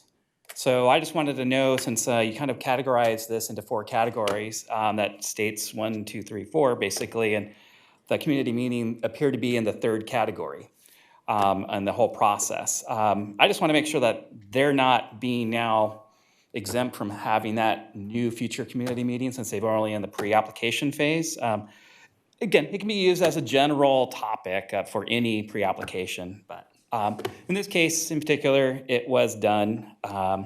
So just kind of wanted to get that clarification with this process, so that way they're not exempt from holding that during that stage since they did it too early. Because they stated that it was at the city's request that they held that community meeting. So if this states that it's in category 3 before they hold the community meeting, why would they be doing it early? So just kind of a weird comment, but it just happened with the newest case. So thank you. Any other public comment? I do not see any public comment in Zoom, and I do not have any other speaker cards. Okay, Darcy, did you want to address anything you just heard? Yes, I'd be happy to address that.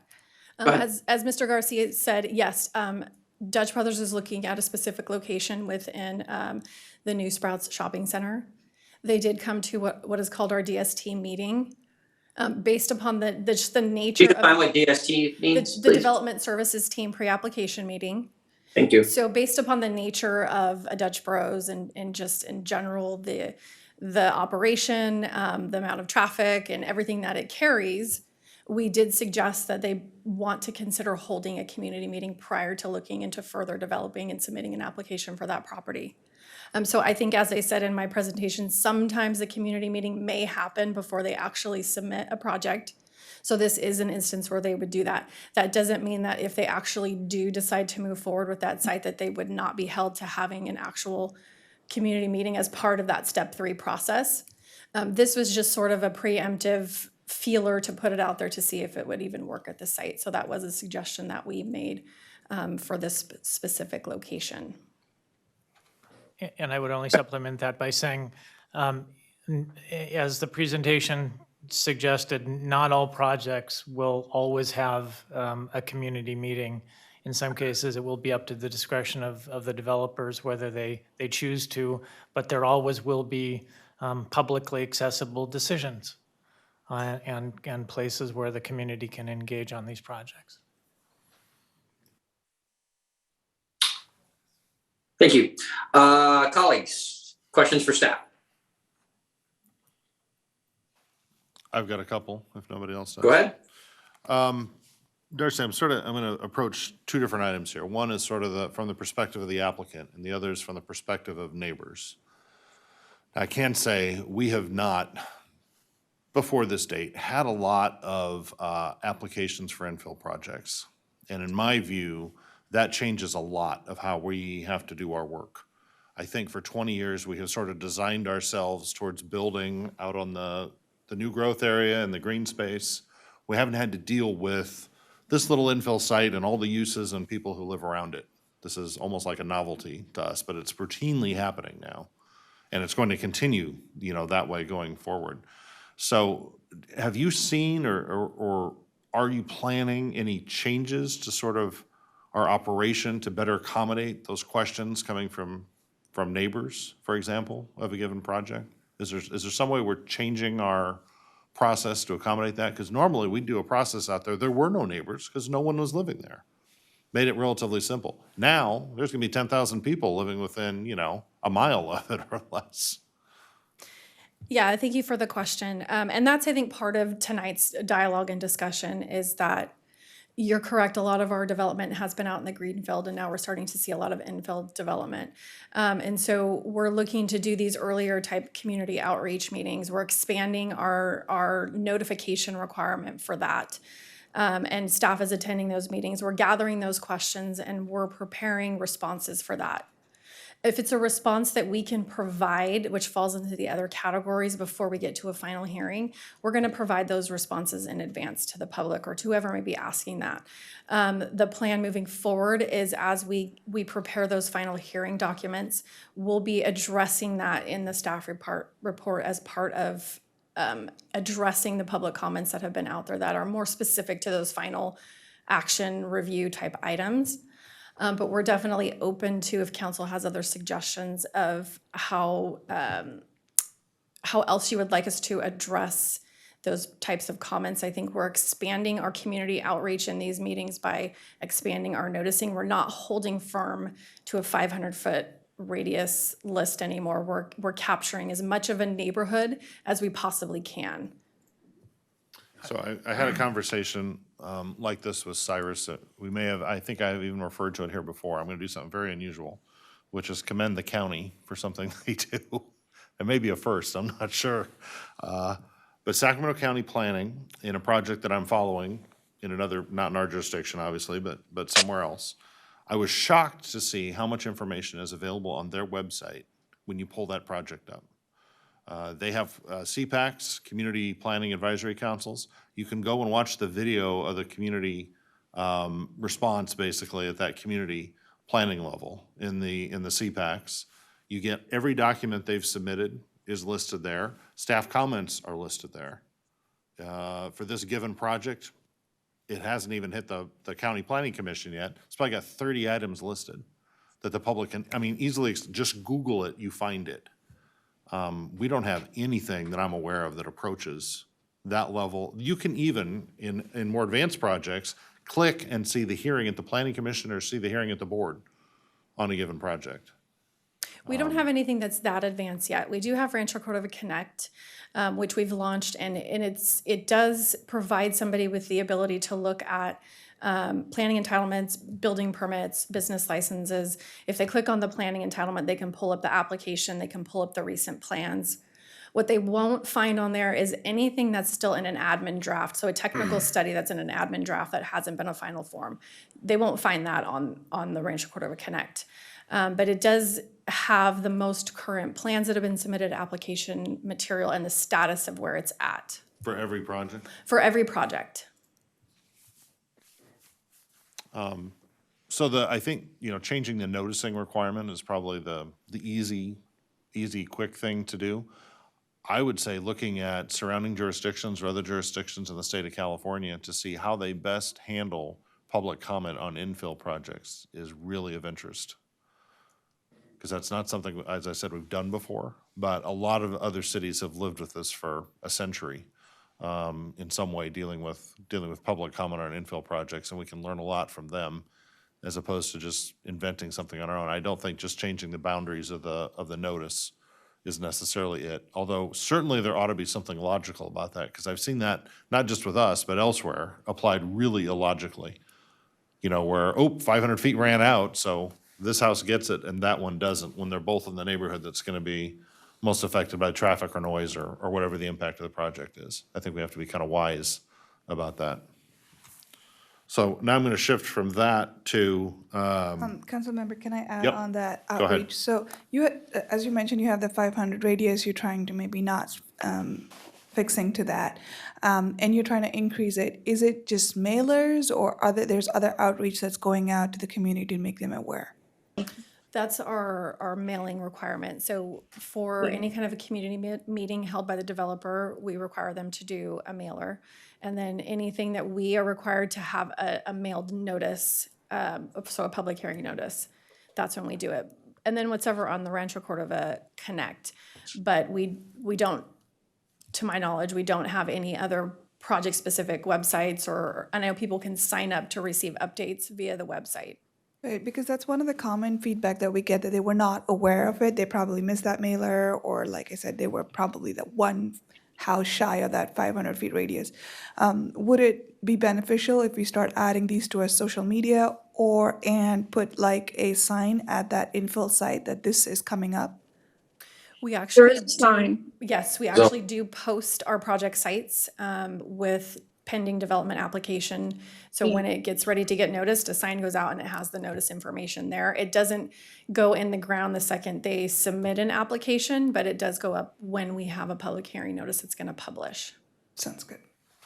Siri, I just got this shockingly green notification for just a simple parcel map that's happening across the street from us. It is very striking in the mail. Yeah, well, and unfortunately, I'm one of those that, takes my mail and just. Oops. Even with all those amazing political mailers that are coming in, you're not reading all of them? Are you kidding me? Well, other than that, that takes up all my time. that notice just looks like a really ugly political mailer, so it's like. No, But it doesn't. But that It's color should grab your attention. I mean, shockingly I agree green. with your comment there. Important Particularly public today, notice. the mailers are bad. Particularly today. Yeah. I agree. So my Yeah, go ahead, David. My- Go ahead, David. You got more to other say. comments are about the business approach to this, the development approach to this, or the potential business approach to this. I think we have to work harder to be really, really friendly and upfront with applicants at our counter. Now, full disclosure, this is sort of the complaint department up here, the five of us. We tend to hear a lot more of that than we do, hey, good job. There's a lot of, issues we hear about of, you go to the counter and then you get all the way through the process, and as you just explained, something later on throws up a red flag that you wish you'd known about on day one. But for some reason didn't have that information yet, couldn't tell them that yet. There was something unexpected. So I think we need to evaluate our process on an ongoing basis.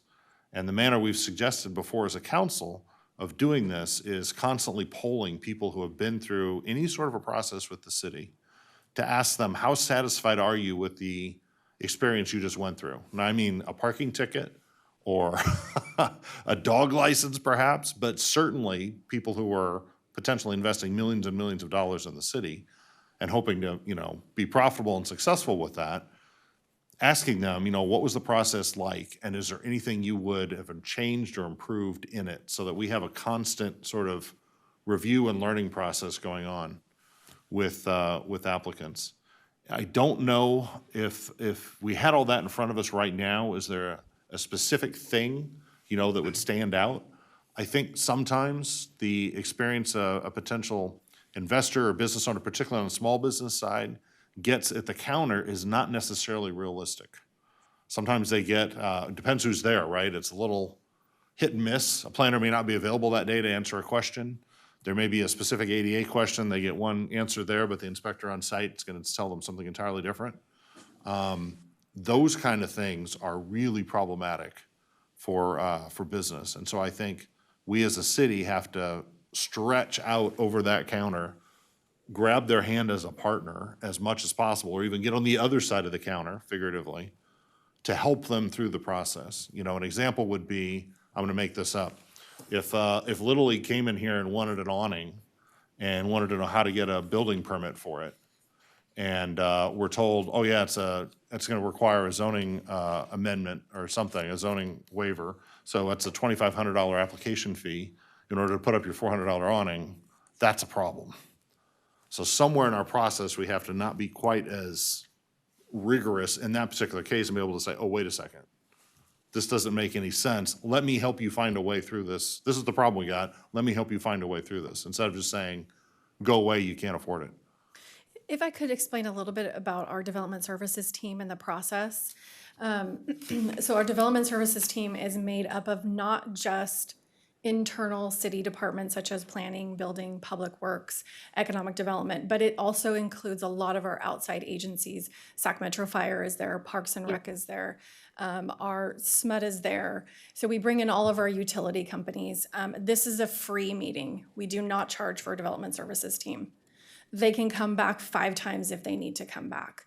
We meet every single week. So it's a standing meeting where we as staff in all of the departments that go to the counter, that is almost the very first thing we offer to everybody that's coming in as a new business, whether they need to build from the ground up or it's a tenant improvement.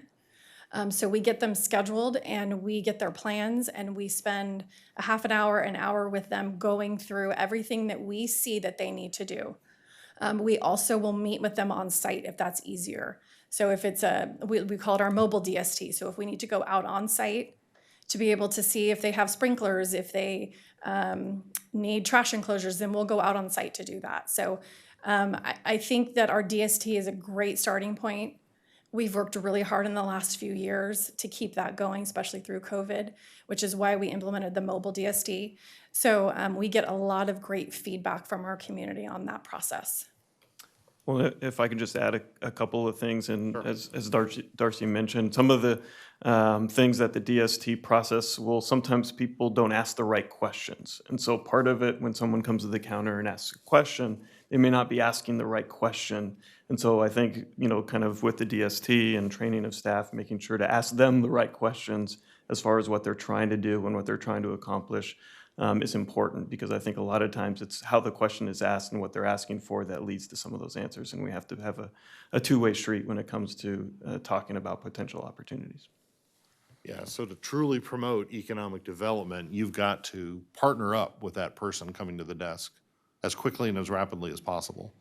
To say, you know, we're on your side, we want you to be successful here, let us help you through the process. Instead of being in sort of like that regulatory, here's your ticket mode, right? I'm not saying you do that, I'm just saying that's the other extreme. You know, government just says, oh, violation, here, pay. Or you could have the discussion about, hey, here's where we have this rule, and this is how it's gonna benefit you to have it, or this is a way we can get around that particular problem. I just want to encourage us to have a constant process of how do we improve that situation of interaction at the counter, but also with, you know, the large businesses that are coming around, because that first impression is really critical and it sticks, like all first impressions. You know, somebody walks into Rancho Cordova and somebody's having a bad day on the other side of the counter, that applicant remembers that. They go to Citrus Heights, try the same thing. They're friendly at their counter. Oh, Citrus Heights is great, Rancho Cordova is terrible. It's like we can't have off days or off moments. It's a very, very important job. You know, once upon a time, Micah, we talked about actually having an economic development facilitator of some kind on call to step up whenever something like, you know, a little unusual showed up at the counter, so as to facilitate that interaction with the rest of staff. Council, if I may, I just wanted to add a couple things. To that point, we recently implemented a new program, what we call a design assistance program. Very innovative, very new. To my knowledge, nobody else does it. And this is basically having an architect and an engineer on call with the city And their job is to actually help with some of those design, like what you mentioned. Many people walk to the counter and trying to do a simple awning for a simple patio cover. And they have no idea, they have no clue how to go about this. And we now have design professionals that not only give them ideas and samples, this is how it could be done, but they also walk them through it. Also, we've been talking with staff related on a concept, what we call a project navigator, exactly what you said. One member of our economic development team has always acted as exactly what you just mentioned, is the liaison, working between planning and the applicant and making sure that they understand the process, what it takes to do it. But we're even taking that one step further, and we're trying to formalize it by hiring a position to dedicate it to that function. So we are taking steps. We also provide some survey sheets to every single applicant who comes for a permit or for an application to the city. And we do receive many responses, and many of them are posted on one of our boards inside the city hall, so staff could see it. So that's another mechanism that we've used to receive feedback from our customers. But anecdotally, I talked to many builders, many developers, many BIA and others, and I think the overall feedback is positive. It's of course there's always room to improve, but the comments we're getting are fairly positive. So I'd like to add to David's comments. There's never any substitute from the private side for doing due diligence. And due diligence really needs to be comprehensive. Everything from the actual facts of what you're looking at to trying to figure out whether the local community or the approval authorities are in a mood of any sort to approve whatever it is you're proposing. But David, you're absolutely right. I have high hopes for the new staff member who just came out of UC Davis recently. But so often planning schools teach planners to be regulators, not facilitators. And what you're expressing, David, is the fact that we need our planners to be facilitators, not just regulators. Well put. And we have talked about this for 20 years. But otherwise, I agree with Cyrus, aside from a couple of people who present problems for not just us, but for Metro Fire and some other agencies. And most everybody seems to be getting along pretty well. And there's no question, as Darcy says, the DST, the Development Services Team, is a godsend. The ability to sit down for free, because originally most everybody was charging for that service, but to sit down in some sort of a pre-application meeting and get the issues on the table, whether they are a utility issue. My word, when I did the KFC at the corner of, moved the KFC to the corner of Folsom Boulevard and Coloma Road, we got to the very last second and discovered there was no electricity to that site. And so SMUD, bless her hearts, they figured out how to tunnel underground and get electricity to that building, simply because the gas station that had been in that location before had never had electricity or public sewer. We think it was on a septic tank because it had been there for so long. But you do DST and you deal with those kinds of things. The other thing I'd like to comment staff about tonight is Adam's discussion of due process. I really appreciate that. When I went through my period of planning exam, I really did not understand the effect of the 5th and the 14th Amendments to the Constitution and their effect on public processes, even though I had been a part of the public process for 20 years before that. And so I appreciate Adam talking about due process and the right of everybody to have a comprehensive hearing.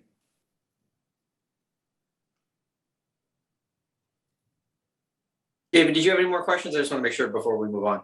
Nope, I'm good. I just want to thank Cyrus, though, for those really great summary points about what else we're doing. I really appreciate that. David, Donald, I got something to say. Go ahead. All right. So really quick, when we come to this kind of thing, it was always been my my want that it's going to be customer service facing when people come to the counter. And I know we've changed a lot and matured a lot and made it better.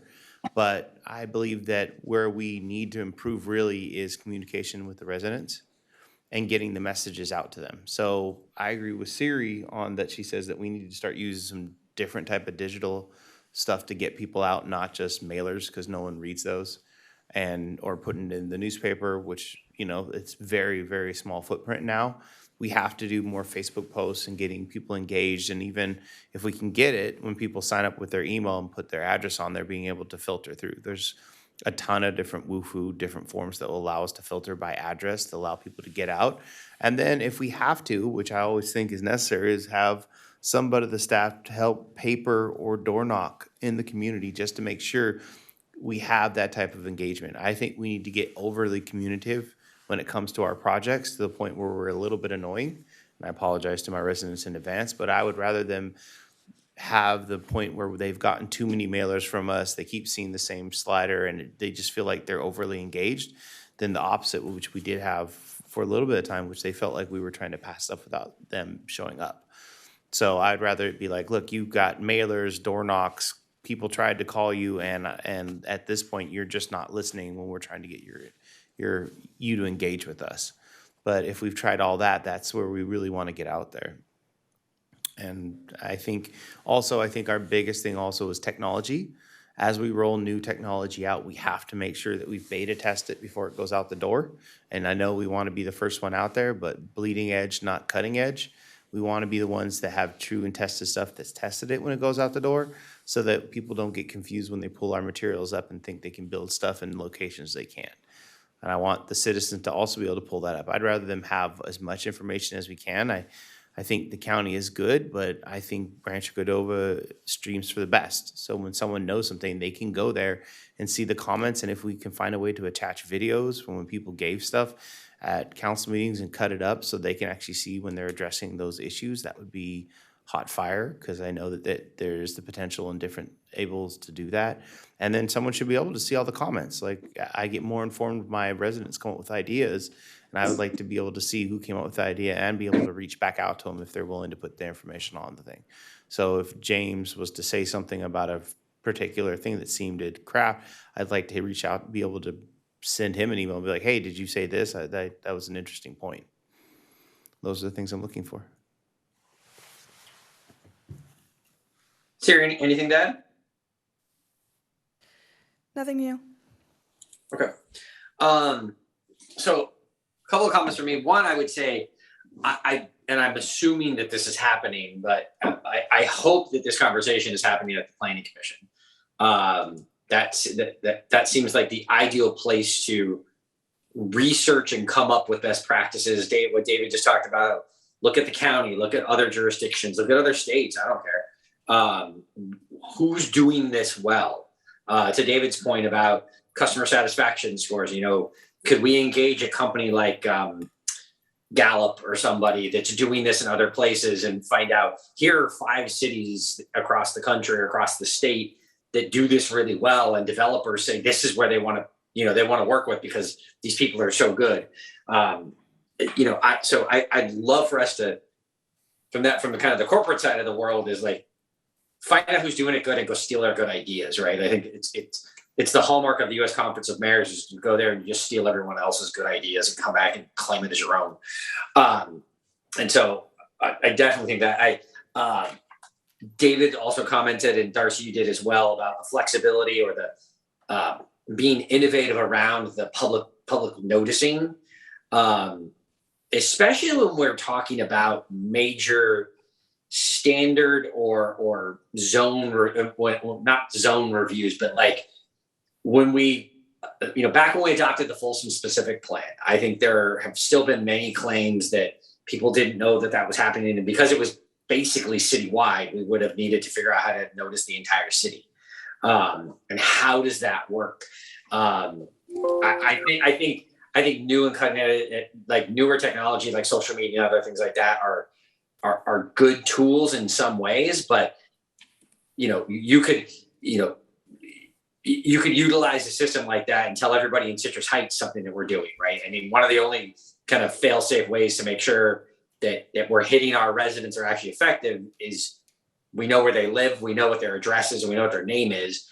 And don't forget that for the most part, this standard is the developer is supposed to send out those notices, right? So if they're, we have a standard of 500 feet or whatever, and then we're as much as we just said that we want to be fair and a good partner and work well with the development community, keep in mind that this is a standard that we have a standard that says 500 feet, but then we're telling them you got to go beyond what that says and go tell all these people that may or may not like your project that you got to invite them to come in and yell at you. So there's a give and take to that because there are developers in a lot of other places that don't like having it more than 500 feet. I would tend to believe that, we adopt, what we consider contiguous boundaries around neighborhoods and make sure that people that are going to be affected of something being built know about it as soon as humanly possible, and so that they can be engaged with it. The other thing I would say is, and we've had examples of this, and there's people in the audience tonight that I think have experienced this frustration, is helping the public and especially helping the developer, and not the developer informing the public of this, but what is and what isn't being decided and what can and cannot be decided.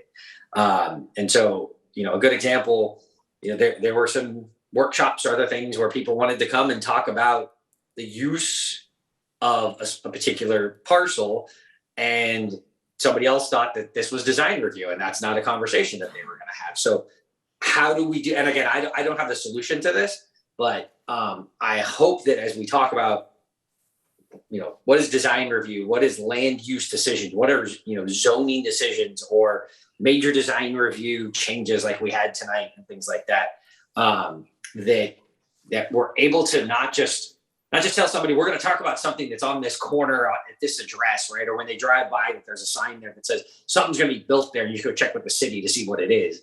That how, and if we can find out who does this well, then great. But what is the difference from design review, where we can talk about what color you're going to paint it, maybe how tall it's going to be and what kind of windows you're going to have, to can you put a parking lot there, a house there, a boat storage, or a school or a hospital, right? And sometimes those things are, this is going to be that thing. Now let's engage with what it's going to look like, because that's design review. And sometimes those are the conversations that we've had. And I know we've even struggled with that with, simple residential designs, where we've come here and all it is that we're voting on is what color the house is, what kind of elevations they look like, and how many, bedrooms they got. And we're having conversations about HOAs and all kinds of other things that aren't germane to that conversation. And aren't necessarily things that the developers, and again, if we're talking about we want to be good partners with business, part of that is also, framing the conversation so that everybody understands what we are and more, and just as importantly, what we're not talking about as we get to it. But again, I would hope that this conversation, because as far as I remember, this is the first time in quite a while that we've talked about this. And my expectation with a planning commission is we'll talk about this even less at the council level, and that this will be delved into hopefully a lot more at the planning commission with specific recommendations brought back to us to adopt at some point. Especially if that means, additional technology or other expenditures to improve the process, I'd be very, very open to that conversation. But again, for the planning commission, this is what they do. This is why we created that body. And I would love for them to engage in that and, recommend to staff and to the council, additional ways that we can improve and refine the process. Darcy, did you get what you need tonight? Yeah, this is Micah Runner, Deputy Go City ahead. Manager. Again, real quick, we did get what we needed. Thank you for the suggestions. I will say, I've been, in the economic development space for all of my career, and so I just want to highlight the things that we do as far as from a customer service standpoint, and those things are probably the envy of a lot of other jurisdictions. And so I think development sometimes is messy, and especially infill development and working on with the community on projects that may not be familiar with how to get a business permit or how to do those things, that we do an excellent job at providing that service. And I think, as Cyrus mentioned, there's always room for improvement, and we're always talking about those things like new tools and new programs like design assistance, like the project locator map and some of those other things. So we'll continue to work on those items. But I will say, if you ask around as far as in the community and other places, that they will actually ask what we're doing in order to provide a certain level of service here. But we did get what we needed. Thank you. Thank you. If there's no other comment on that item, my stuff's out of order. My printer printed front to back. Let's see how our next item will be item 12.2, Community Engagement Division Annual Update. And I'm guessing Lorianne Olm is somewhere in that room. I am somewhere in the room. There she is. Excellent. Are we here? You want to bring it up? Well, good evening, Mayor, City Council members, staff, and guests here with us tonight. As we bring up the presentation, my name is Lorianne Olm, and I manage the Community Engagement Division. And also here tonight is our Community Engagement team, Matt Bulin and Alexis Diaz, who you'll also be hearing from this evening. Our division falls under the Communication and Public Affairs Department, and tonight we're excited to present to you our Community Engagement Division update.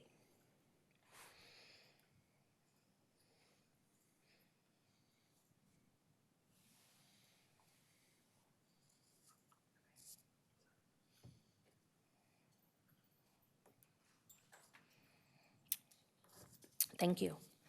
For tonight's presentation, we'd like to review our accomplishments from the 21-22 fiscal year, review our priorities from the 22-23 fiscal year, and making sure that we're in alignment with our City Council's goals. As you see in our presentation, we've outlined the different components that make up the Community Engagement Division, and we'll review our projects and programs that fall within these areas this evening. Our beautification programs are primarily supported by our community enhancement investment funds. And tonight we'd like to review our three main projects. And at this time, I'd like to turn this portion over to Matt Bulin, who will share more details with you. Good evening, Mayor, Council, staff, and residents. My name is Matt Bulin, and I'm really looking forward to sharing these projects with you. The Good Neighbor Assistance Program has been extremely successful this past year, providing an amazing opportunity for our residents while providing a positive tool for our neighborhood services team when they're out in the field. This program provides beautification assistance to front yard residential properties and has been a blessing to many of the program participants. A significant factor in our success is that our two contractors live and or work in Rancho Cordova and take pride in the outcomes. And what sets it aside from previous programs is that we have a contractor completing the work rather than residents trying to hire someone on their own. During the 21-22 fiscal year, our program developed two incentive programs which rolled out to great success this year. The chain link fence incentive provides up to $1,000 for removal of chain link fences. The cash for clunkers incentive provides up to $500 to remove your unwanted or inoperable vehicles. Both incentives provide the means of removal and the programs offer great tools to help enhance the beauty of the neighborhoods in Rancho Cordova. Rebuilding Together is a nonprofit that we partner with that helps residents beautify and address health and safety renovations at their homes through our city's Community Enhancement Fund. Some examples of projects include new flooring, windows, electrical assistance, grab bars for bathrooms, sustainable landscaping, and much more. They're currently planning for their new fiscal year and still taking applications for qualified residents.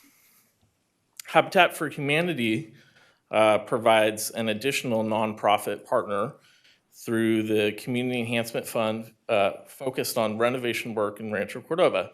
They utilize their existing Brush for Kindness program to provide residents new fences, new house paint, excuse me, sustainable landscaping, among many other beneficial projects. We hope that you will all have an opportunity to experience a workday with one or both of these amazing organizations, where inspiring volunteers work hard to improve the quality of life for our residents each year. We look forward to the next year with Rebuilding Together Sacramento, Habitat for Humanity, as they continue to make amazing things happen and change the lives of our residents. I'd also add, our story map is a great way to see the results of all these beautification efforts through before and after pictures, and it can be accessed through the website. I'll turn it back over to Lorianne. Great, thank you, Matt. Next is our community support and partnerships. We have so many community partners that we work with and support in various ways. We focus on building connections and relationships with all of our community organizations. So for example, we're on the Project 680 committee, a member of Rotary Club of Rancho Cordova. We support the Rancho Cordova Food Locker by recruiting volunteers and personally volunteering at their Thanksgiving and Christmas Day giveaways. We also support the Cordova Community Council events, but also connecting our new residents to their events and encouraging them to become members and volunteer as well, and much more. We support our organizations through our community grants, which they can apply for up to $5,000 twice per calendar year. Every year we've been seeing an increase in applications and new creative projects. This year we had a total of 10 grants reaching approximately 10,000 people. We're extremely excited to announce our new Volunteer Central. So for several years now, we've been looking for a volunteer management tool to assist us with coordinating some of our community service projects and different ways to track volunteers. And what we found does that and much more. Volunteer Central provides one place where our local organizations and volunteers can connect in one location for the same purpose, to get involved in our community. And now I'd like to turn it over to Matt, who has been an amazing champion of Volunteer Central. Thank you, Lorianne. So we officially launched Volunteer Central in June 2022, and we've seen positive growth since then. Our last count had us with 23 different community organizations and 288 volunteers connected. Organizations create and display their volunteer opportunities and events for everyone to see in one place, making it easier for volunteers looking to get involved. All you have to do is sign up with Volunteer Central, and after inputting your interest, you're directed to volunteer opportunities that connect you to your passions. The city provides the platform for free to community organizations and tools to assist with communication, organization, and reporting are included. And to get our new organizations off to a great start, we provide an orientation and one-on-one training. Volunteers that sign up with Volunteer Central have free access to their own personal dashboards, keeping track of their volunteer activity, volunteer hours, and they get to see a dollar value representing their volunteer commitments. This is really perfect for students that need to keep track of their volunteer hours for school. And I'd like to share a testimonial from one of our community partners we've been working closely with, Cheryl Gleason. It is great to have all the volunteer needs and organizations in one spot for the entire city of Rancho Cordova. The community will find new organizations that they didn't know about and become educated on what is happening in our city. And it's really true. Many of the organizations actually find themselves connecting to other ones and really get a lot out of that interaction as well. So we encourage everyone, anyone and everyone to sign up and really look forward to continuing to support Rancho Cordova's passion for volunteerism through Volunteer Central. So thank you.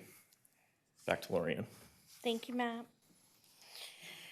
So now we're to our neighborhood engagement program.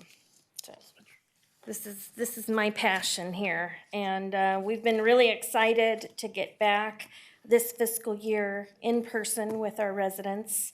So as you see on the map, if you go to, there are many active neighborhoods that we're connecting with, and our newest neighborhood is Mills Ranch. So quick story. I was privileged to meet an amazing family on Ambassador Drive who hosted a gathering at their home. They invited me, and I got a chance to meet their family and then several other families on the street. And the couple grew up in Rancho Cordova. They met, they married, they moved away. They decided to come back, and they bought a home across from their childhood home. And because they wanted to grow up in the neighborhood the same way, with the same wonderful memories that they had. And so they have since met their surrounding neighbors. They've hosted incredible events, and I've just been very fortunate in my role that I get a chance to meet such incredible residents like this in our city. So they were an amazing family to get to know. I'd also like to share some examples of how we also do different types of engagement in our neighborhoods. So this is an example of our schools that we have partnered. So we've partnered with various schools. We provide opportunities and layer on their events, like their open house events. We also have something coming up that we're working on, a date to be determined with Abraham Lincoln Elementary. So we have provided activities such as balloon artists or games or different arts and crafts layered on top, and the kids and the schools have just been extremely grateful of our partnership.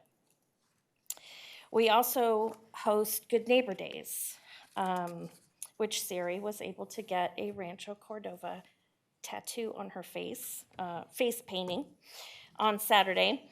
And we, so our Good Neighbor Days provide opportunities not only for our residents to get to know one another, but meet city staff, different organizations.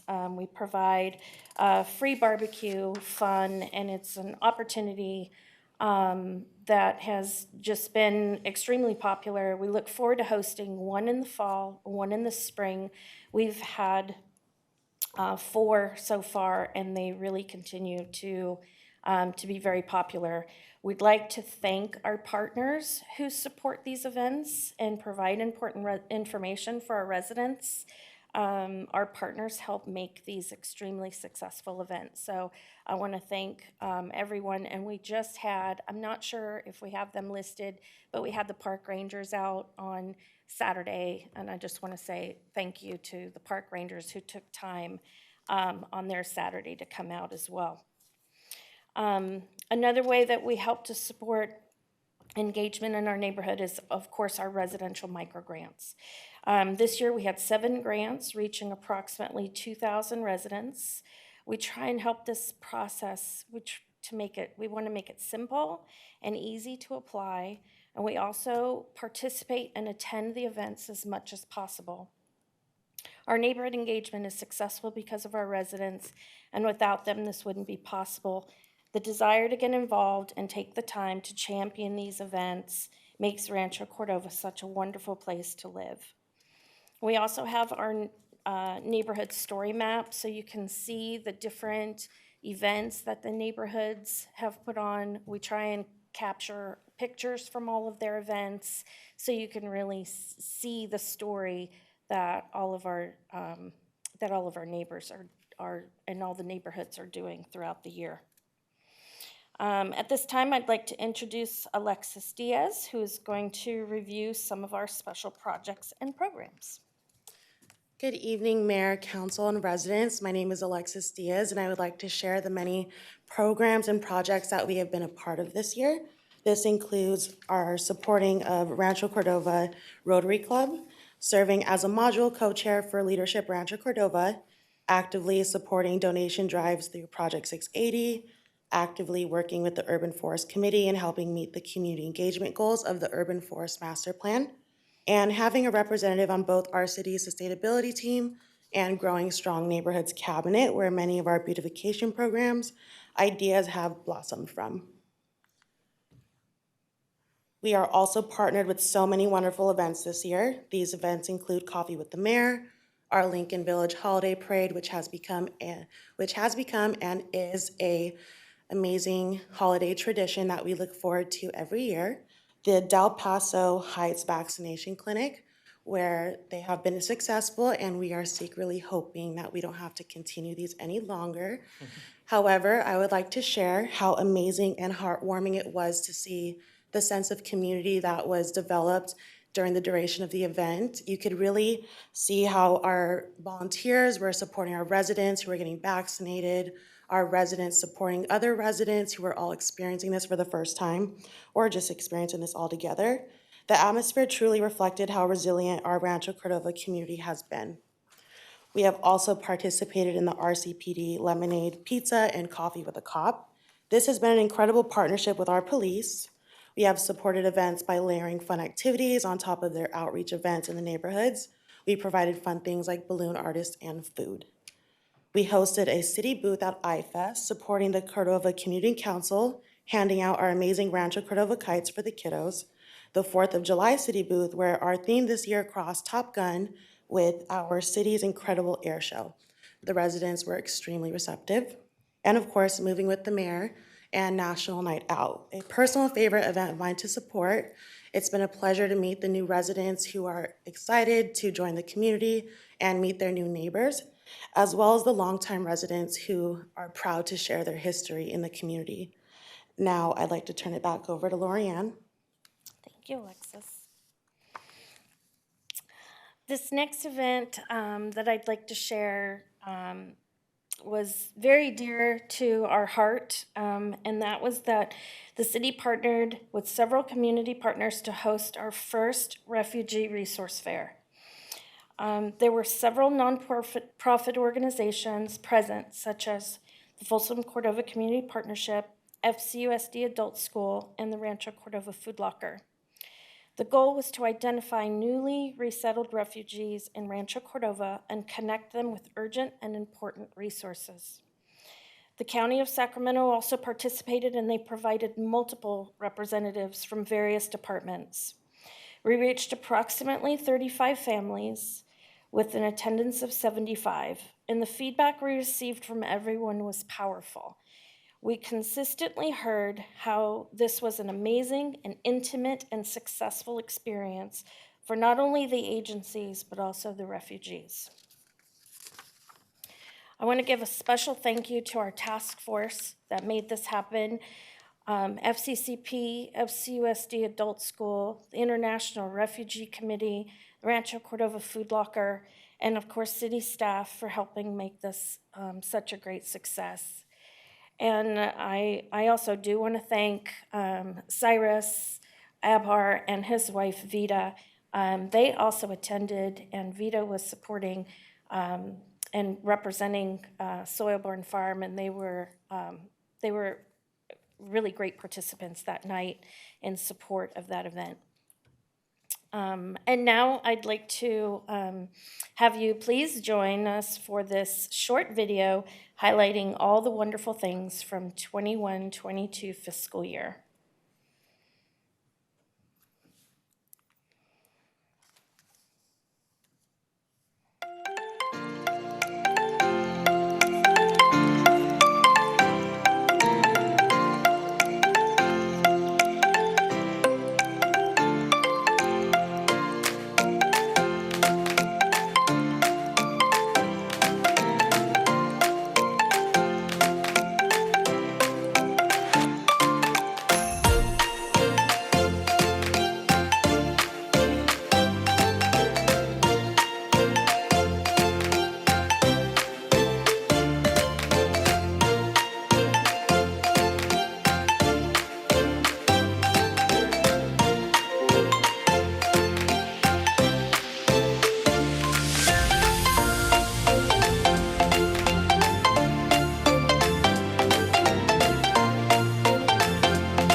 And I'd like to thank Alexis for creating that amazing video.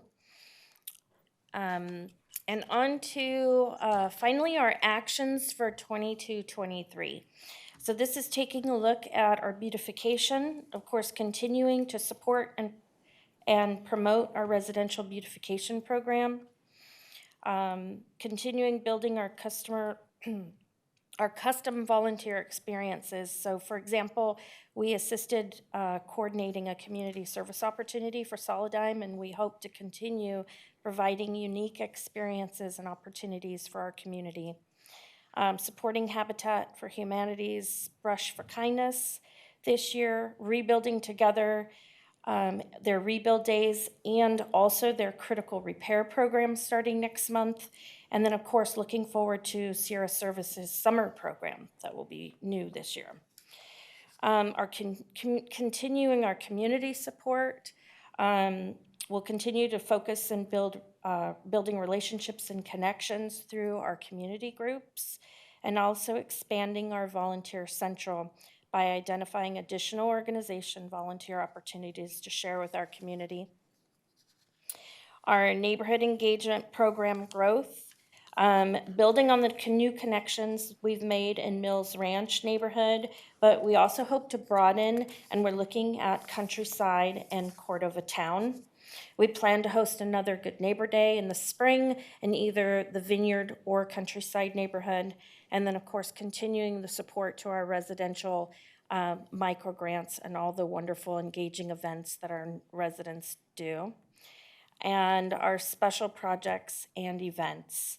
We're always seeking ways to bring a little bit of the city out into the community, and we also anticipate additional special projects coming up in various ways throughout the year.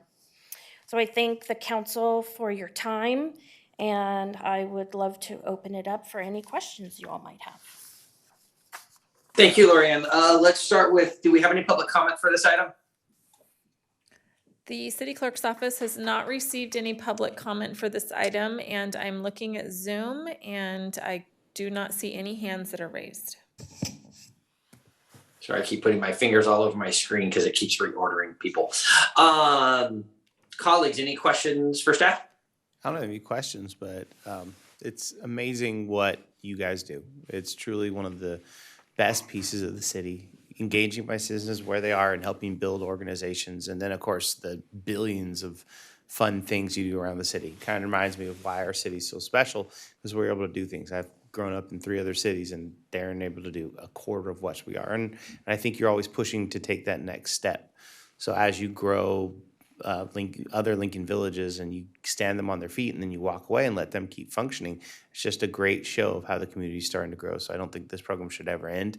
And I love the fact of how much engagement the city has, because that's going to build more people to be engaged, more people to come before council, and just make a better city overall. And then if we can come up with more and more ideas, thanks to Measure H and Measure R and our citizens, and you guys find ways to basically engage the community where it's at, I think we're just going to become a better city. So thank you for making the city better.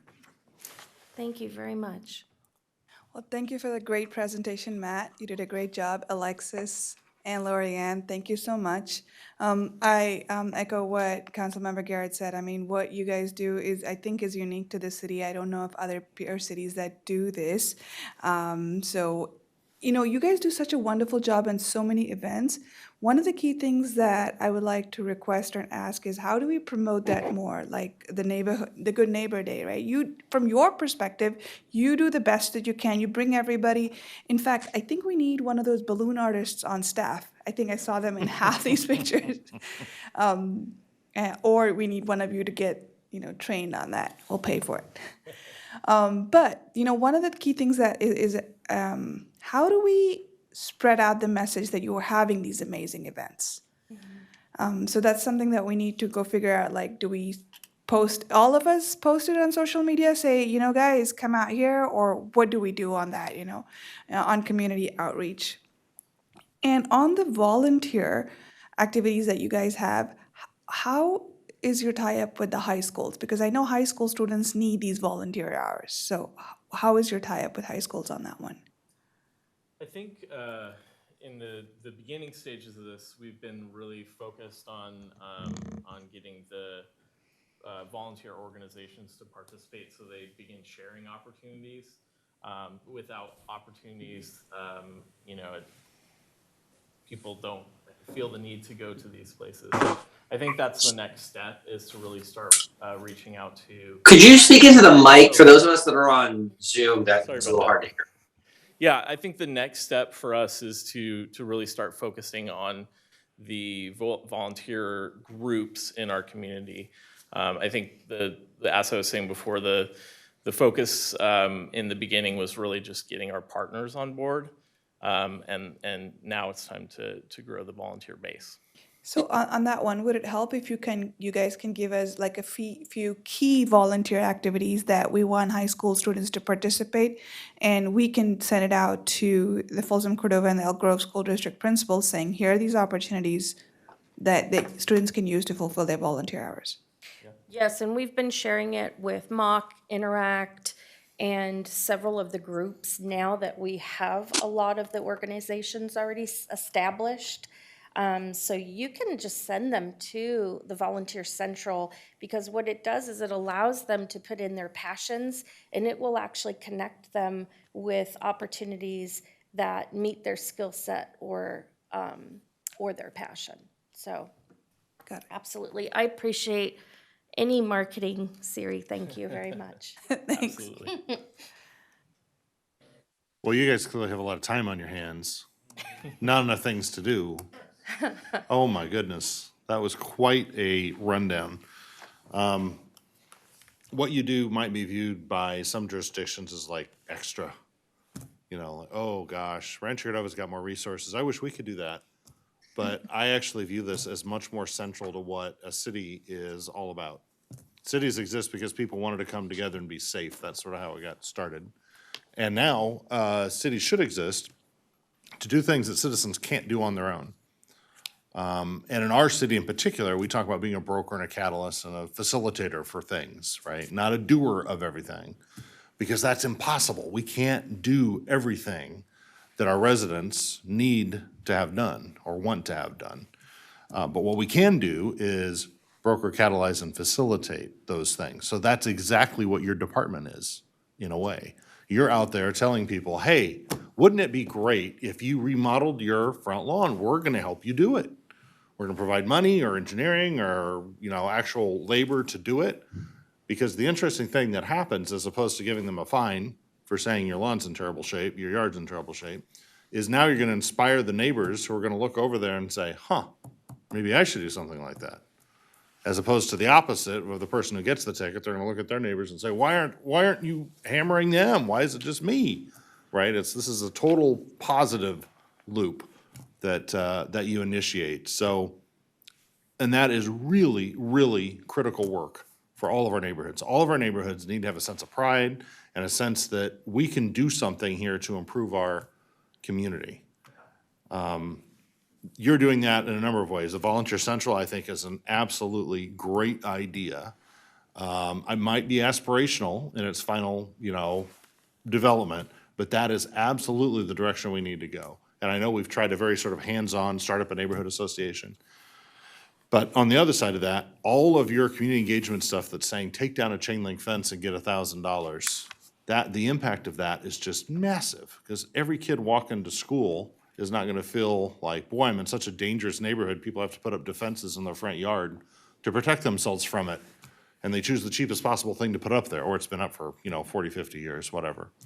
That's a huge impact. It raises the property value of everybody on that street when that chain link fence goes away. And all the other things you do have the same sort of effect. So in my mind, what you guys are doing is central to our city. It's not an extra in any way. So I want to thank you for all that good work and inspire you to think big, because we are a city, as I accused us of earlier, of having resources.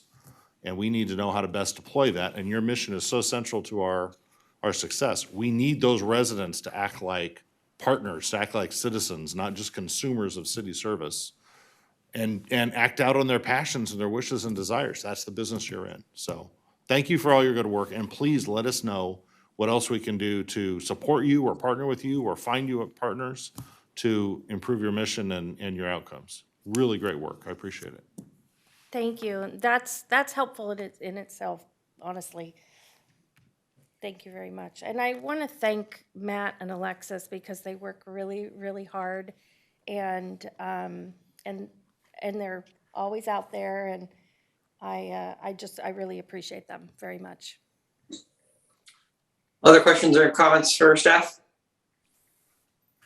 I would just say that, continue to push the envelope. I know years ago, Lorianne, when you were here presenting a certificate of appreciation to some VSP employees, that you must have spent 50 staff hours getting donated paint supplies and all kinds of other stuff for them to go and help paint somebody's house that needed some sprucing up. And my colleague, Mr. Sanders, said, there ought to be a nonprofit out there that does this.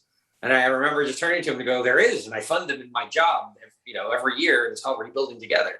And to David's point, we don't have to do all these things. There are great partners out there that with some funding and some support. I mean, Lorianne, I remember the first time you ever met Rebuilding Together, and it was when somebody from Citibank, who was a peer of mine, approached me and said, I'm on the board of Soil-Borne Farms. It's this thing out in your city, Donald, and we want to do some big volunteer day, and we'll pay for everything, but there's only 50 employees in Sacramento that work for my company. Could you find us like 100 volunteers? And I remember Lorianne just looking at gobsmacked and going, wait. You'll give us all the money and all I got to do is find 100 people? That's it? That's all you need me to do? That's it? Like that's a joke. Of course we could do that. And you did. And it was funny because I think the project manager for Rebuilding Together ended up becoming the project manager for Soil-Borne Farms for a while, because she liked hanging out at Soil-Borne so much after she visited for a couple of days.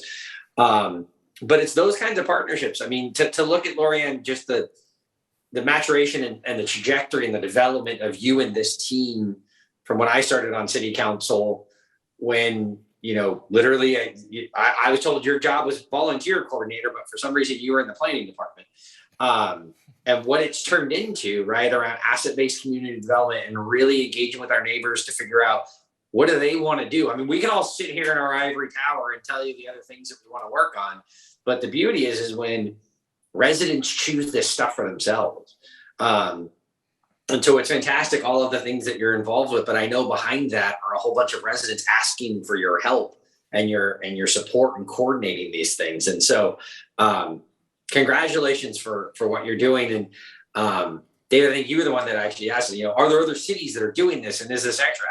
I remember Lorianne coming back from the NeighborWorks Community Leaders Institute, which is something that only by invitation can communities get invited to. And she had the innovative idea of, instead of flying, the 6 people with her down to LA to go to the conference, she rented a van and made them all sit in the car together for 8 hours on their way down there to become a cohesive group before they showed up and did it.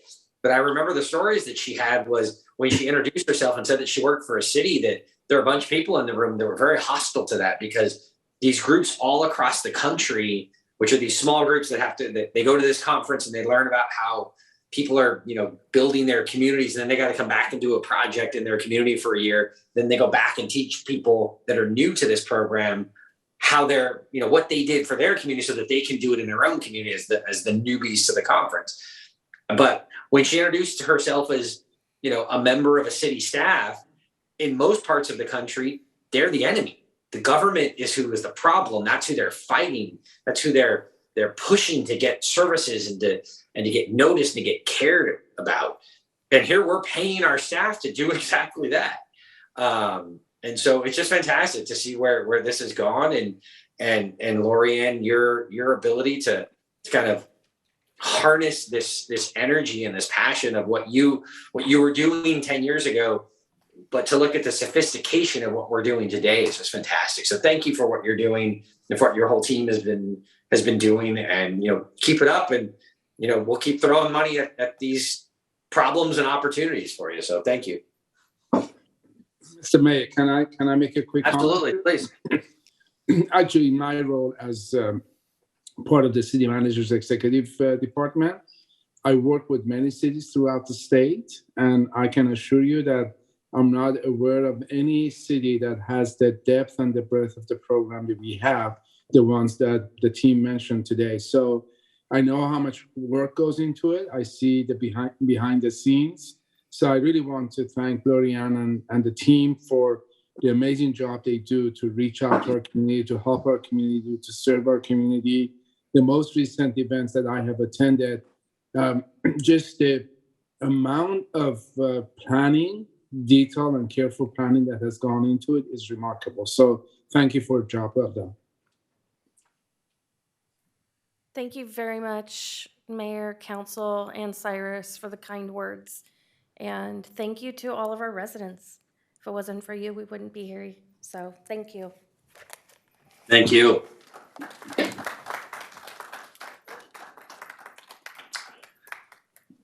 Okay, that concludes item 12.2. We'll move on to item 13. Council requests for future agenda items. Recording in progress. Burning ideas we need to get out. Hearing none. Tonight we'll be adjourning, if my notes are right, in the memory of Connie Mahoney, Merlin Mock, Doreen. His wife, Doreen, yeah. Doreen. Excuse me, sorry. Yeah. Thank you. Doreen Mock. And was it Captain or Lieutenant Bob Burns? Colonel. There you go. Yeah. Thank you. Bob Burns. And with that, we will adjourn to closed session, and we will be out to report out of closed session at the conclusion of closed session. Have a good evening, everyone.